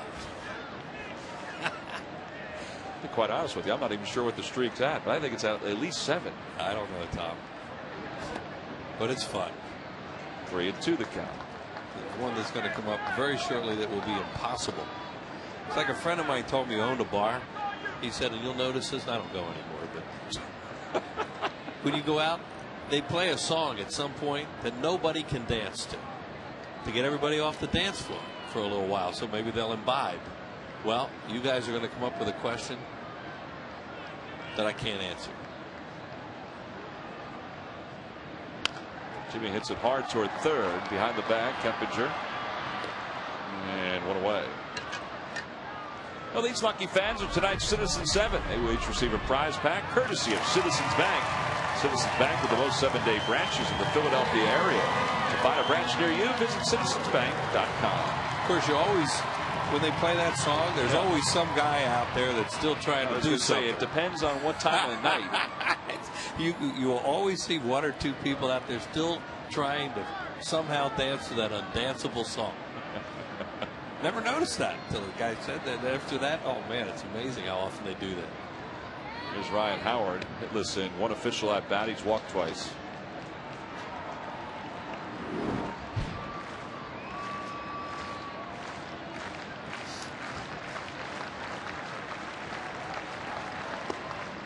And it's 2-0 to Ryan.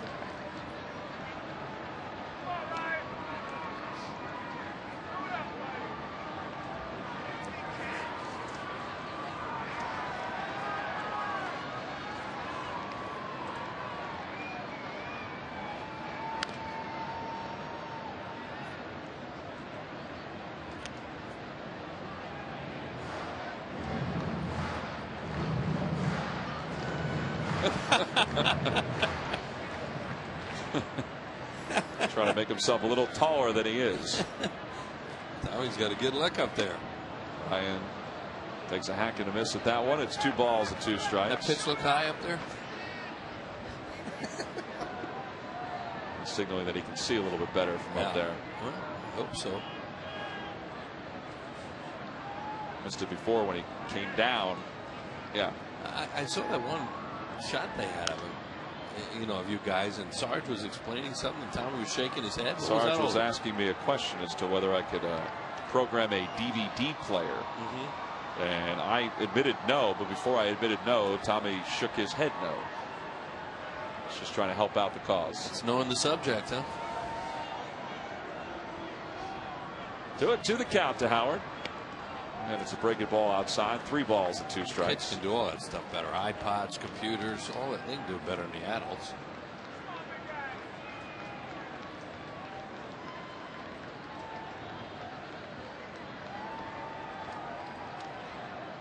And Ryan lines one through the middle, a base hit.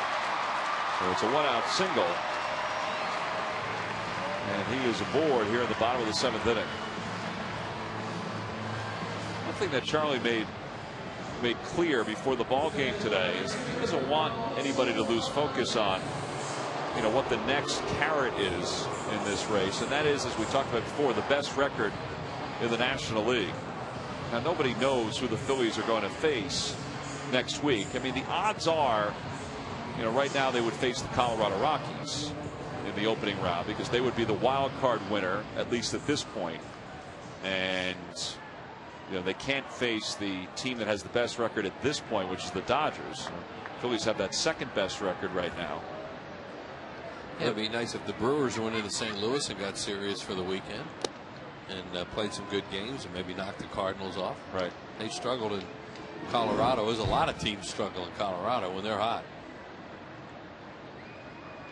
Raul Ibanez is 1 for 3, an RBI single in the 5th inning.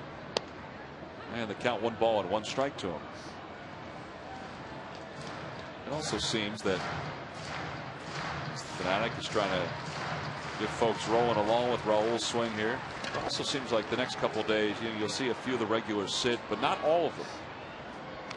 You know, there probably won't be until the Phillies are assured that they have or can't get the best record. You'll probably see, you know, 2 or 3 regulars on each passing day in the lineup, and then some of the guys that need at bats in there to fill the void. Right, that's what Charlie said he's going to do tonight. Stagger it a little bit.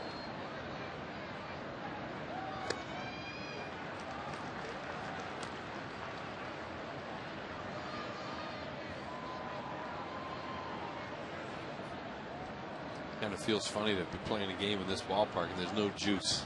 Yeah, I was thinking about that today. It's because, one of those things. You know, 07 came down to the last day. Yeah. 08, second to last day. You know, the fans are here and they're having a good time.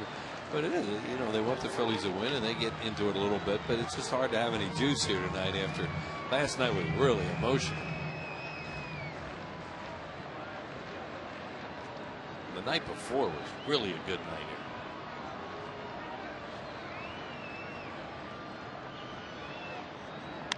Ibanez pops it up toward left field. Jason Michaels, the left fielder, comes on.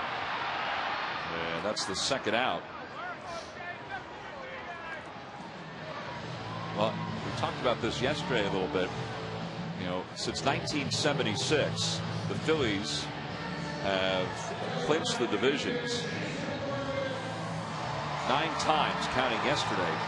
And they did it yesterday in the 158th game. It's pretty quick, comparatively speaking. Well, those 161 and 162s, they're a little nerve-wracking. Well, they were exciting, but they were exciting now that it's over with and they got in. Well, everybody says, "Oh, that's great. It's going to go to the last day of the season." Yeah, it's really great. But you know, there have been times here recently where it's come down to the last day. The Phillies haven't gotten in. That day in Washington at RFK several years ago, when we were sitting there listening to the Astros-Cubs game while the Phillies were playing the Nationals. Before Billy Wagner could close out the game, we found out that the Astros had won that ball game against the Cubs. It would have been a 1-game playoff the next day in Philadelphia. Right. But that was just a stepping stone to some better days to come. Right there. That's as good as it got right there. That championship hat. That youngster's hoping that those eyes get a chance to see 1, 2, 3 more. 2-1 the count to Jason Worth.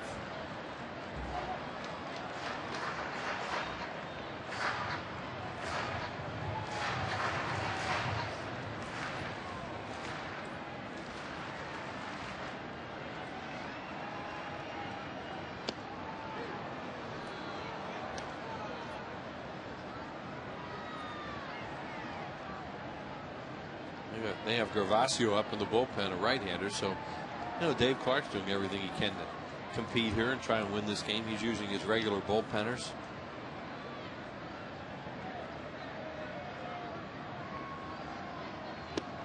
Inside, 3-2.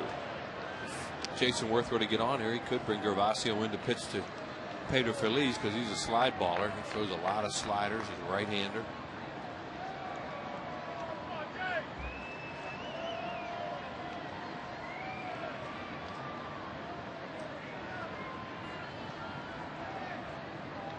Runner goes. Pitch is hit foul behind home plate, so it remains 3-2. Well, now the Phillies have clinched another chance to go to the postseason. I want to remind you that if you want to catch everything, all the exciting plays, the moves, the energy of this ballpark, if you want to catch all that action and can't get to the ballpark, you can do it by watching TBS and Fox. What will this fall bring? Well, the 2009 postseason is upon us, so find out. Ryan goes again. The pitch is lined toward right field. Hunter Pence misread it, but he's able to make the grab. And the inning is over. So Ryan is stranded. We have played 7 here at Citizens Bank Park. And we go to the top of the 8th inning. Hunter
bring you up to speed with the AT&T Rapid Rewind.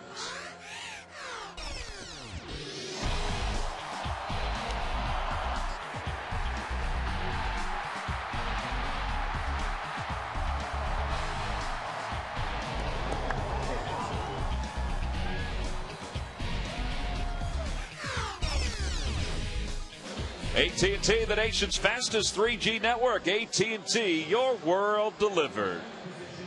And what a finish that was last night. Brad Lidge coming on to close the game out for the Phillies. A 10-3 final. Just saw Miguel Cairo. He's in the ball game now, playing shortstop for the Phillies. So Jimmy Rollins' night is done. And Tyler Walker is the new pitcher. Walker in his 31st game. He's 2-1, a 3.34 earned run average. Cairo will bat in the number 9 spot. Walker will bat in the 3rd spot for the Phillies, as we are in the top of the 8th inning. And the Phillies trail at 5-1. Brett Myers went 1 inning. He allowed a run on 3 hits, but it was good to see Brett back out on the mound. And Cairo, the ball finds him right away. Does a nice job going to his left. And Keppinger's retired for the first out.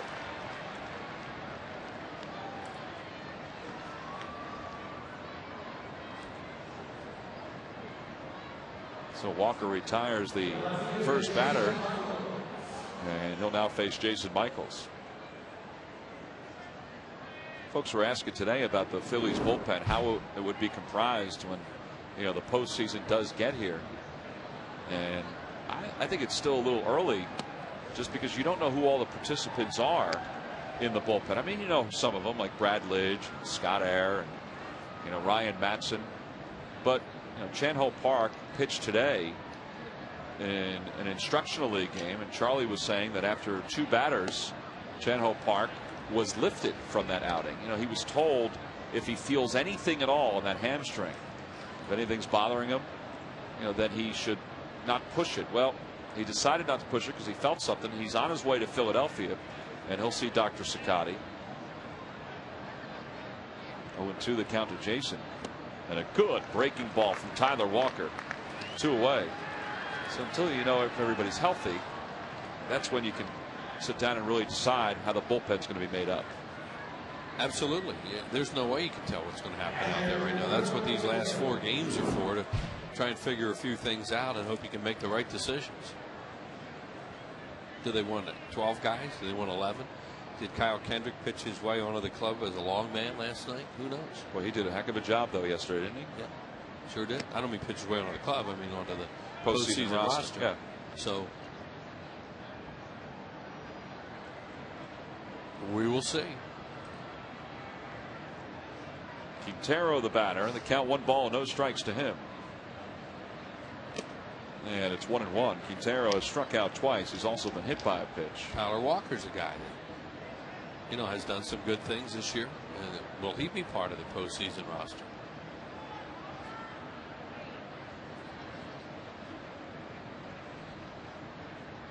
There's just a bunch of guys right now that nobody really knows. Cairo, another good play to his left, and the inning is over. So Walker retires. The Astros in order here at the top of the 8th inning. They go down 1-2-3. We move on to the bottom of the 8th.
By Geico, 15 minutes could save you 15% on car insurance. Visit us at geico.com or call 800-947-AUTO.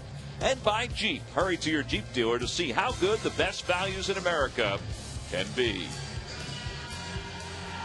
Bottom of the 8th inning. Phillies trail at 5-1. LaTroy Hawkins is the new pitcher for the Astros. And he'll come on to face the bottom of the Phillies order, which includes Miguel Cairo. He is now batting in the number 9 spot. Fans here at the ballpark are waving around the rally towels, which they were given tonight. We showed you before with the 2009 pennant emblazoned on the front of it. Those are compliments of the good folks at Winter Ford in South Jersey. I'll tell you, it's amazing how much a part of this ballpark those rally towels, and I guess you can even say those helmets, have become. But seriously, the rally towels, I mean, it's unbelievable how it's taken on kind of a life of its own.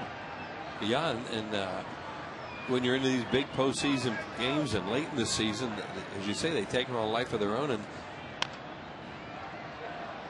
I mentioned Jason Michael said to me tonight, you know, that put those things away, says they distract you. I guess from a hitter standpoint, if they're in your eyesight to the left and to the right of center field, I mean, and they're white, and they're moving in. Yeah, you know, when you're a hitter, the last thing you want is anything in your eyesight that's white other than that baseball.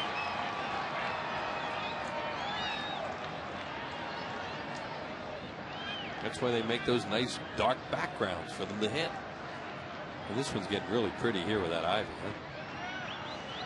All the way up the walls now. Yeah, it's getting thicker and thicker. Feliz breaks his bat. He's got a base hit. That's his first hit of the night. So he greets LaTroy Hawkins with a leadoff single. There are the rally towels.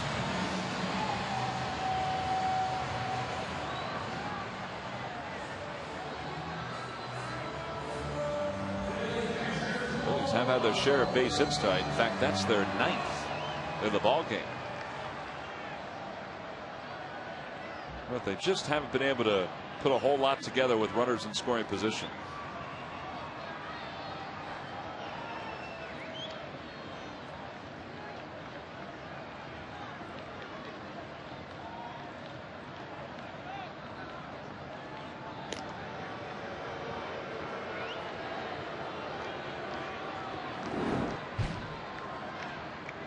Phillies are 1 for 10 with runners in scoring position.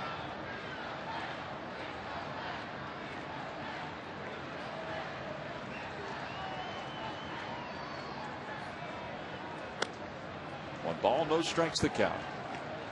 Paco singled his last time up. He grounded out to second in the 4th, and he walked in the 2nd inning.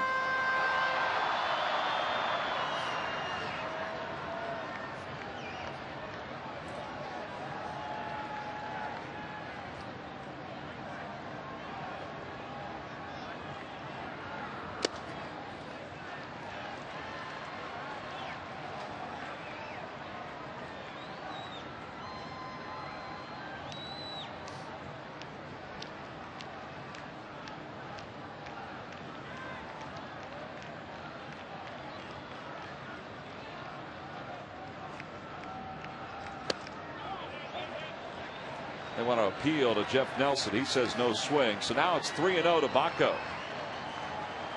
Get a couple base runners here. Maybe get that hit with a runner in scoring position to draw a little closer. They're down by just 4 here in the bottom of the 8th inning. And there's a strike at the belt.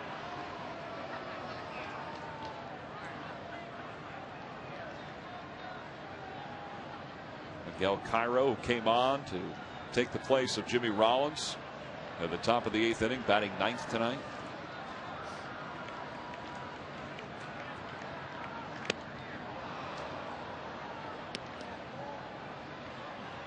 About LaTroy Hawkins, he still has a good fastball, and he's always been a good 8th inning guy. 9th inning, not so hot, but throughout his career, an outstanding setup man. Every time teams have tried to use him as a closer, really hasn't worked out.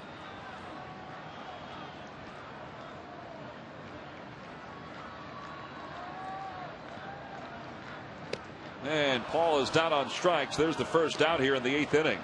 He still throws hard, 95 miles an hour. Yeah, that's the first out, and it'll bring Miguel Cairo to the plate. Here it is. Just threw high cheese to him. 2 pitches in a row, and he chased.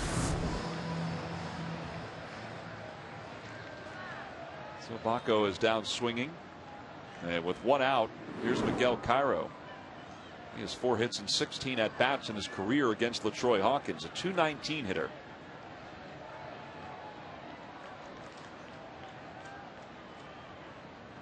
Cairo has 7 hits this year and 32 at bats. He's had a pretty good month of September. And he lines that one toward left field. That's going to be a base hit. And nearly scooted right by Jason Michaels. So the Phillies with 2 runners on and 1 out. We keep talking about pitchers on the postseason roster. Miguel Cairo, every time he gets a chance to play, he does something positive.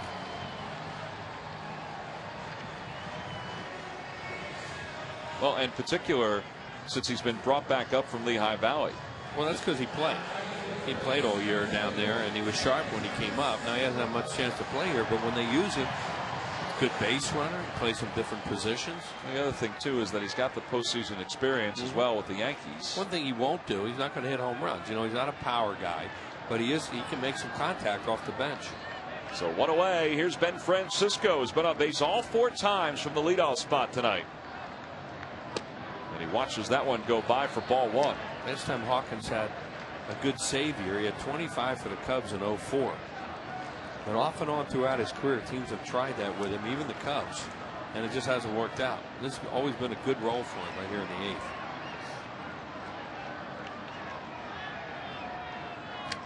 8th. Trying to check his swing, got a piece of it. And that was the difference right there between 2-0 and 1 ball and 1 strike.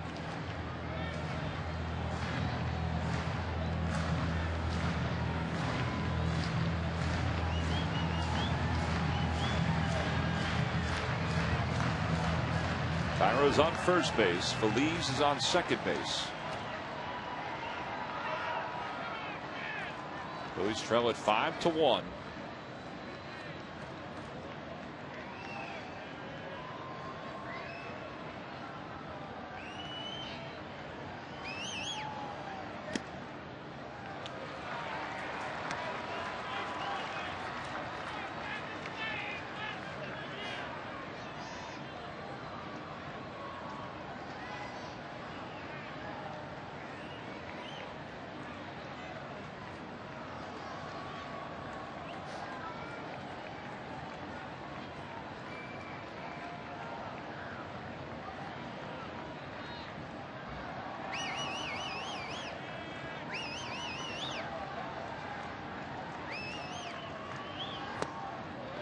And it's 3-1.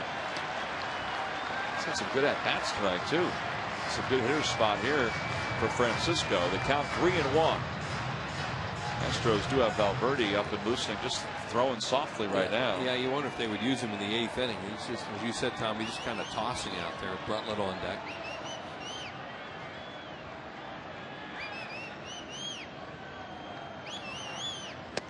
And a strike. So 3-2. Bob Davison saying belt high.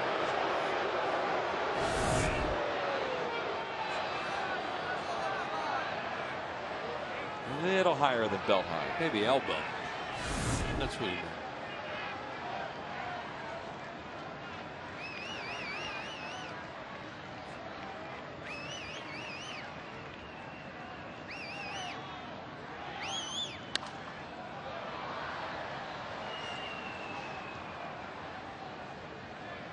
There is Valverde. One of the top closers in the league the last few months. He's really been good.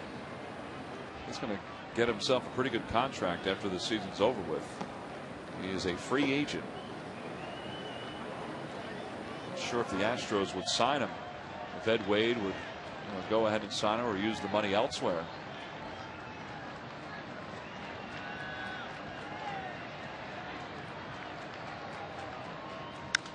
And Francisco pops it up. It'll be in shallow right. Matsui makes the call.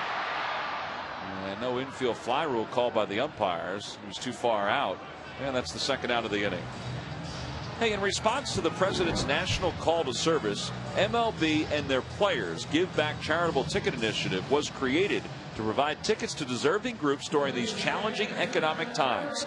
Now, as part of this initiative, the Phillies donated over 6,000 tickets during this last week of the regular season to benefit public servants and underserved children in our area. Pitcher spot is number 3. The double switch has Miguel Cairo batting ninth with his base hit here in this inning, and the pitcher Tyler Walker in the 3-hole. So Matt Stairs is out there to hit for him. The Brutlet can keep this going. Eric Brutlet tonight is 0 for 4. He has struck out twice. He's flied out twice, once to right, once to center. Sergio Escalona is loosening in the bullpen for the Phillies, so I guess he'll be the next pitcher if Stairs comes up. He may be the next pitcher anyway. And Eric takes one right on the outside corner for strike one. You just seen one slider after another. There is Escalona. Doesn't matter who's been on the mound tonight for the Houston Astros. They have thrown him breaking ball after breaking ball.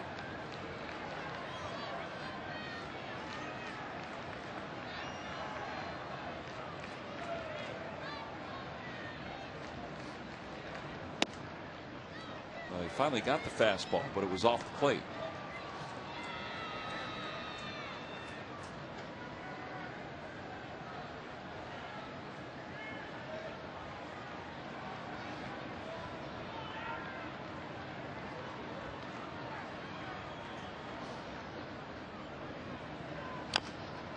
Look out, Sam. Cause Sam Perlaza to move around a little bit. Boy, that went off his foot and went that far. That had to hurt. It's got to hit some bone when they go that far.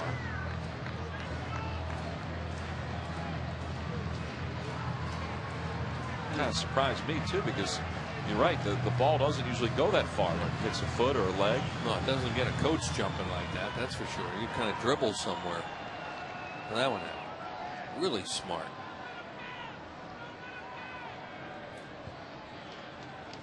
He's going to dig back in, down in the count, 1-2.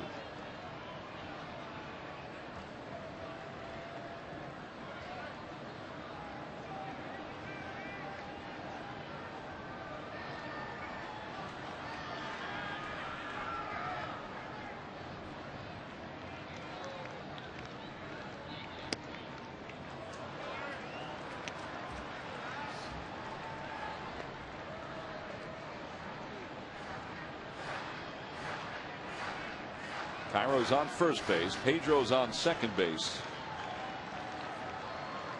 And LaTroy Hawkins has the count 2-2 to Eric Brutlet. And he's down on strikes. Another slider from LaTroy Hawkins. Third strikeout for Brutlet in tonight's ball game. He strands 2. We played 8. We go to the 9th. Phillies trail it by 4.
Phillies coverage continues tomorrow night at 6:30 with Phillies pregame live. Now before every Phillies game, only on Comcast Sportsnet.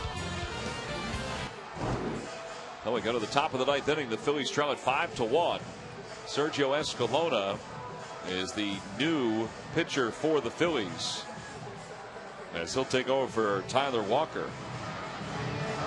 Tyler worked a 1-2-3 eighth inning. He did a nice job. And here's Escalona, his 12th game, 1-0 with a 4.50 earned run average. 9 strikeouts in 10 innings of work. Sergio has pitched in AA and AAA here in the big leagues this season. And he will face Chris Coast to lead things off here in the top of the ninth. Now, Shane Victorino was tossing some baseballs into the stands. I think he was also trying to trade out the bat that went into the stands earlier. He's just trying to find something to do on a night where he didn't play. There's Coast, who takes one for a strike on the outside corner, 0-1. Chris this year is hitting .225. He has a couple home runs, 18 runs batted in. And it's 1 ball and 1 strike. This is what Shane was doing. He's trying to get the bat back.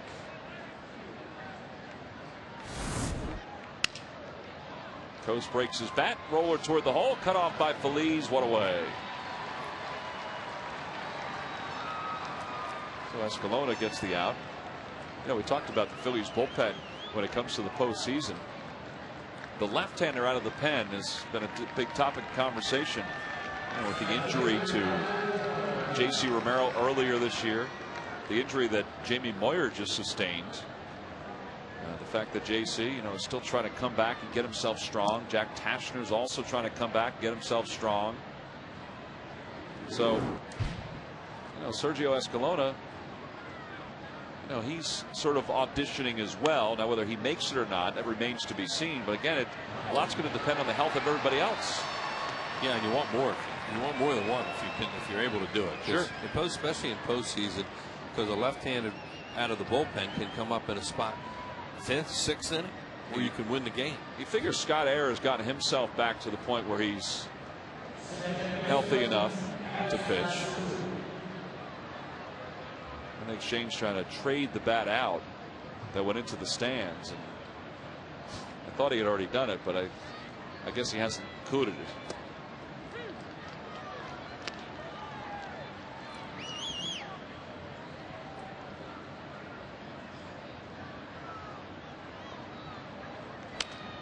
There's a pop-up left side of the infield. Pedro Feliz. And Pedro has had a hand in all 3 outs here in the 9th inning. Nice job by Sergio Escalona. In fact, the Phillies bullpen has retired the last 7 batters they have faced. We go to the bottom of the 9th, and the Phillies trail it by 4.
Jose Valverde in his 52nd game. He's 4-2. He spent some time this year on the disabled list, which is one of the reasons why his save total is kind of low at 25. But look at that ERA, 2.04. He's got 56 strikeouts and 53 innings of work, and the opposition, well, hitting just 198 against him. That's because righties have had so much trouble against him. Fastball and splitter. He really doesn't throw that many breaking balls. He's going to throw 2 pitches. He's a strikeout pitcher. See what he did in the months of August and September. That's what we're talking about. He's probably as good a closer as been in the league the last couple of months. He's really been outstanding. That little guy's got his Phillies sweatsuit, his Phillies helmet on backwards, his rally towel going. He's just enjoying his night at the ballpark. As is she. Everybody else, the faithful that have hung on here as we go to the 9th inning. Charlie talked about that today. He said one of the things that stands out about these fans, he goes, they stay. He said they just think that there's going to be a comeback, and this team has provided so many of them. He said it's just great as a fan, as a player, as a manager, as a coach, to just be part of it. He has a great appreciation for the enthusiasm here, and I think the fans have a much better understanding of Charlie Manuel, and so it's become a good thing, good relationship. Matt Stairs will lead things off against Jose Valverde. Matt pinch hitting here. This is his 100th at bat of the season, and you see what he's done as a pinch hitter overall this year. 13 for 62.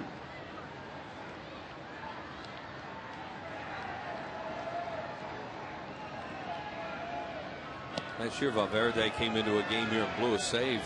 The Phillies got 3 or 4 in the 9th inning off.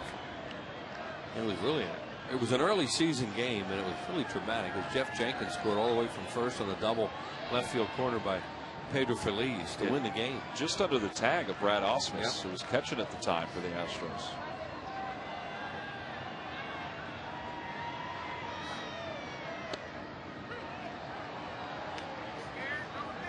They're of course not in a save situation right now, but he enjoys his inning when he goes out there.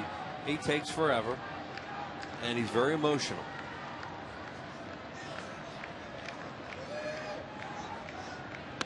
Three and one. Sometimes those emotions have gotten the best of him over his career. Oh, he can have a meltdown with the best of them, but he hasn't lately. He can really get wild too, and you see he takes forever out there. He walks around, and even in a 1-2-3 save for Valverde, it does not go quickly.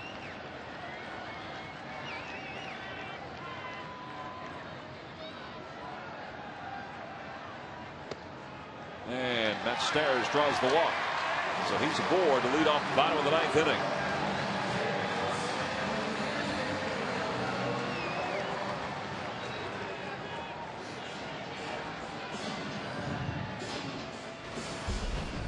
Well, here it is, April 15. Here's that flashback, and Pedro down the left field line with 2 outs. Jenkins was running right away, and he's not a fast runner. And he just beats the play, as Tom said. The throw was out in front of the plate. Ausmus had to come out and get it, and he beat it. Good slide. That was a really exciting finish. Well, the inning started with that Pat Burrell home run the opposite way. Ryan Howard fouls the first pitch back from Valverde. No balls, 1 strike to count. Here's Pedro.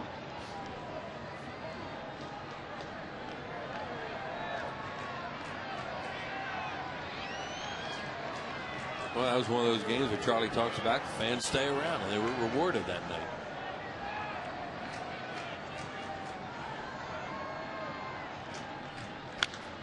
That one's in the air to left. Towering shot. Jason Michaels had plenty of time to get there and wait. So Valverde has the first out. Jason, one of the good guys that has worn a Phillies uniform over the years. He'll be a daddy, he said. Oh, is he really? First time. Oh, good for him. First time father, and very excited about that. the way his career has gone on. And he is a fourth outfielder at this point. He's done a decent job in that role this year for Houston. Raul Ibanez the hitter, and Raul takes a fastball for strike one.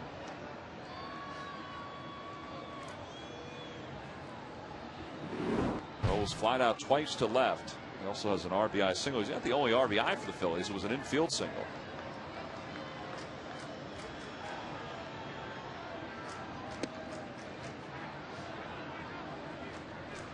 Stairs on first.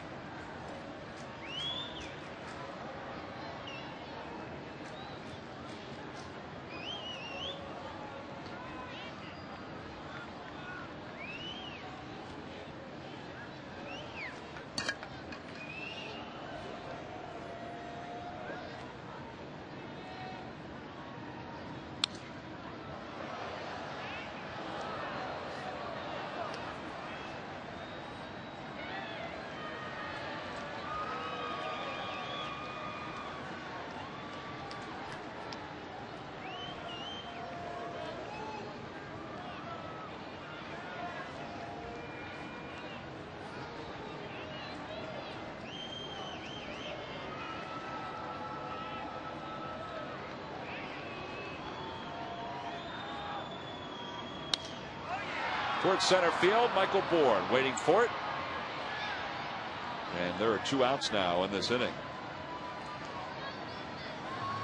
This final weekend of the regular season leads us not only into the postseason, but also leads us into some of the postseason awards that will be given out to players, managers, coaches. Michael Bourne is one of those guys. The ballots apparently are already in for the Gold Glove. And you would assume that Shane Victorino, I guess you can never assume anything, but that Shane's going to win one again in center field.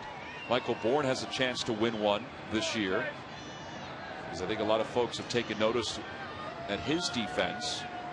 And consider the fact that Carlos Beltran, as Stairs goes, and Worth bounces it right through the middle, and that's going to continue on the third. And Jason has his second hit of the night. Anyway, you figure that since Carlos Beltran did not play that much this year, but he's probably not going to be in the mix for a Gold Glove. So Michael Bourne could slide over and take his spot, and he's played extremely well in center field.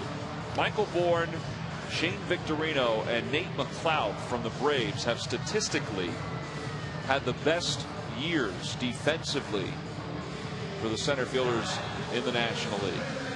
Now, the only other outfielder I think you can throw in the mix this year statistically for that Gold Glove is Jeff Francoeur, because he's played very good defense. He has 14 outfield assists and 1 error this season in right field between the Mets and the Braves. Jason Worth takes off, and the pitch to Feliz is called a strike, so it's 0-1.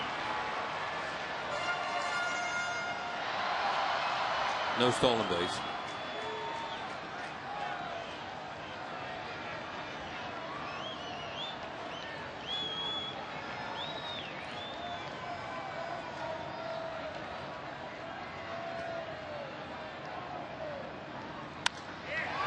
Toward right center field, that's going to be in for a base hit. Heading toward the wall. 2 runs are going to score. Feliz pulls into second. He's got 2 more RBIs. 82 on the year. And guess what? The tying run is coming to the plate. Pedro Feliz likes to double off this guy, huh? Every which way. Yeah. He just showed that one where he had a game winner last year down the left field line, and that was a nice piece of hitting there off a hard thrower. And just shot it in the gap in right center. That was a fastball in a little bit, and so he kind of inside out of it and hits it hard to right center field. 2 runs scored. So a runner at second with 2 outs. The Phillies with 12 hits now. They've made it a 5-3 game, and Andy Tracy will pinch hit. Tracy 2 for 5 as a pinch hitter here in September with the Phillies.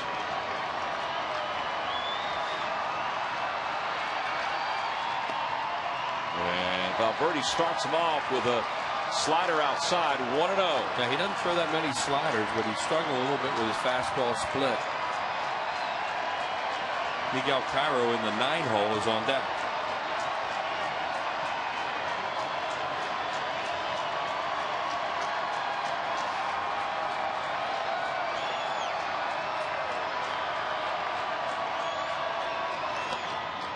almost got away from Quintero, and he's going to go out to talk to Valverde. Now, I don't think he was crossed up, but I think he's seen this show before where Valverde sometimes will run into these spots, and he hasn't lately.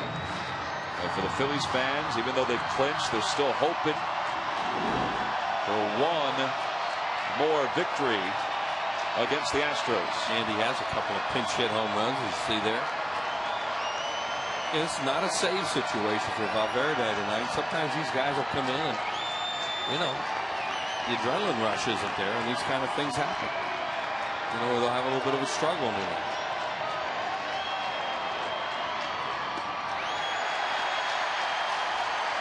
He can make it exciting. He just has been really good lately. The old Jose, you never knew what was going to happen.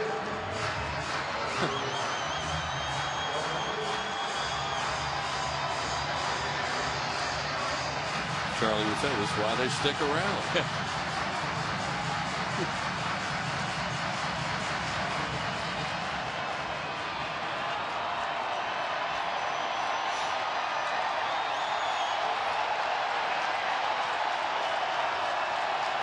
Amazing. It is. It's loud. It's really loud.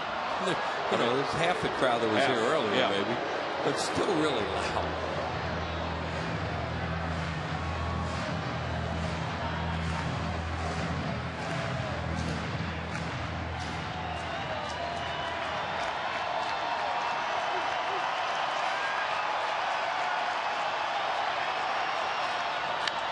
And a base hit to right field for Andy Tracy. Feliz is stopped at third as Hunter Pence just lets one loose. So the Phillies now with the tying run on first with 2 outs.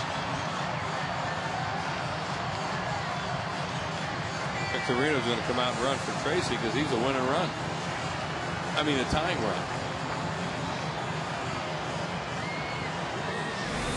Andy Tracy's given the Phillies some really good at-bats in his pinch hit appearance. That was maybe ball 4. It was a high fastball. Now, you see what Hunter Pence does? Whoop, is that a hit? Yeah. See him waving that towel. It's going to be a hit. Hunter Pence, you saw what he did there. He watched to see what the Phillies were going to do on that play.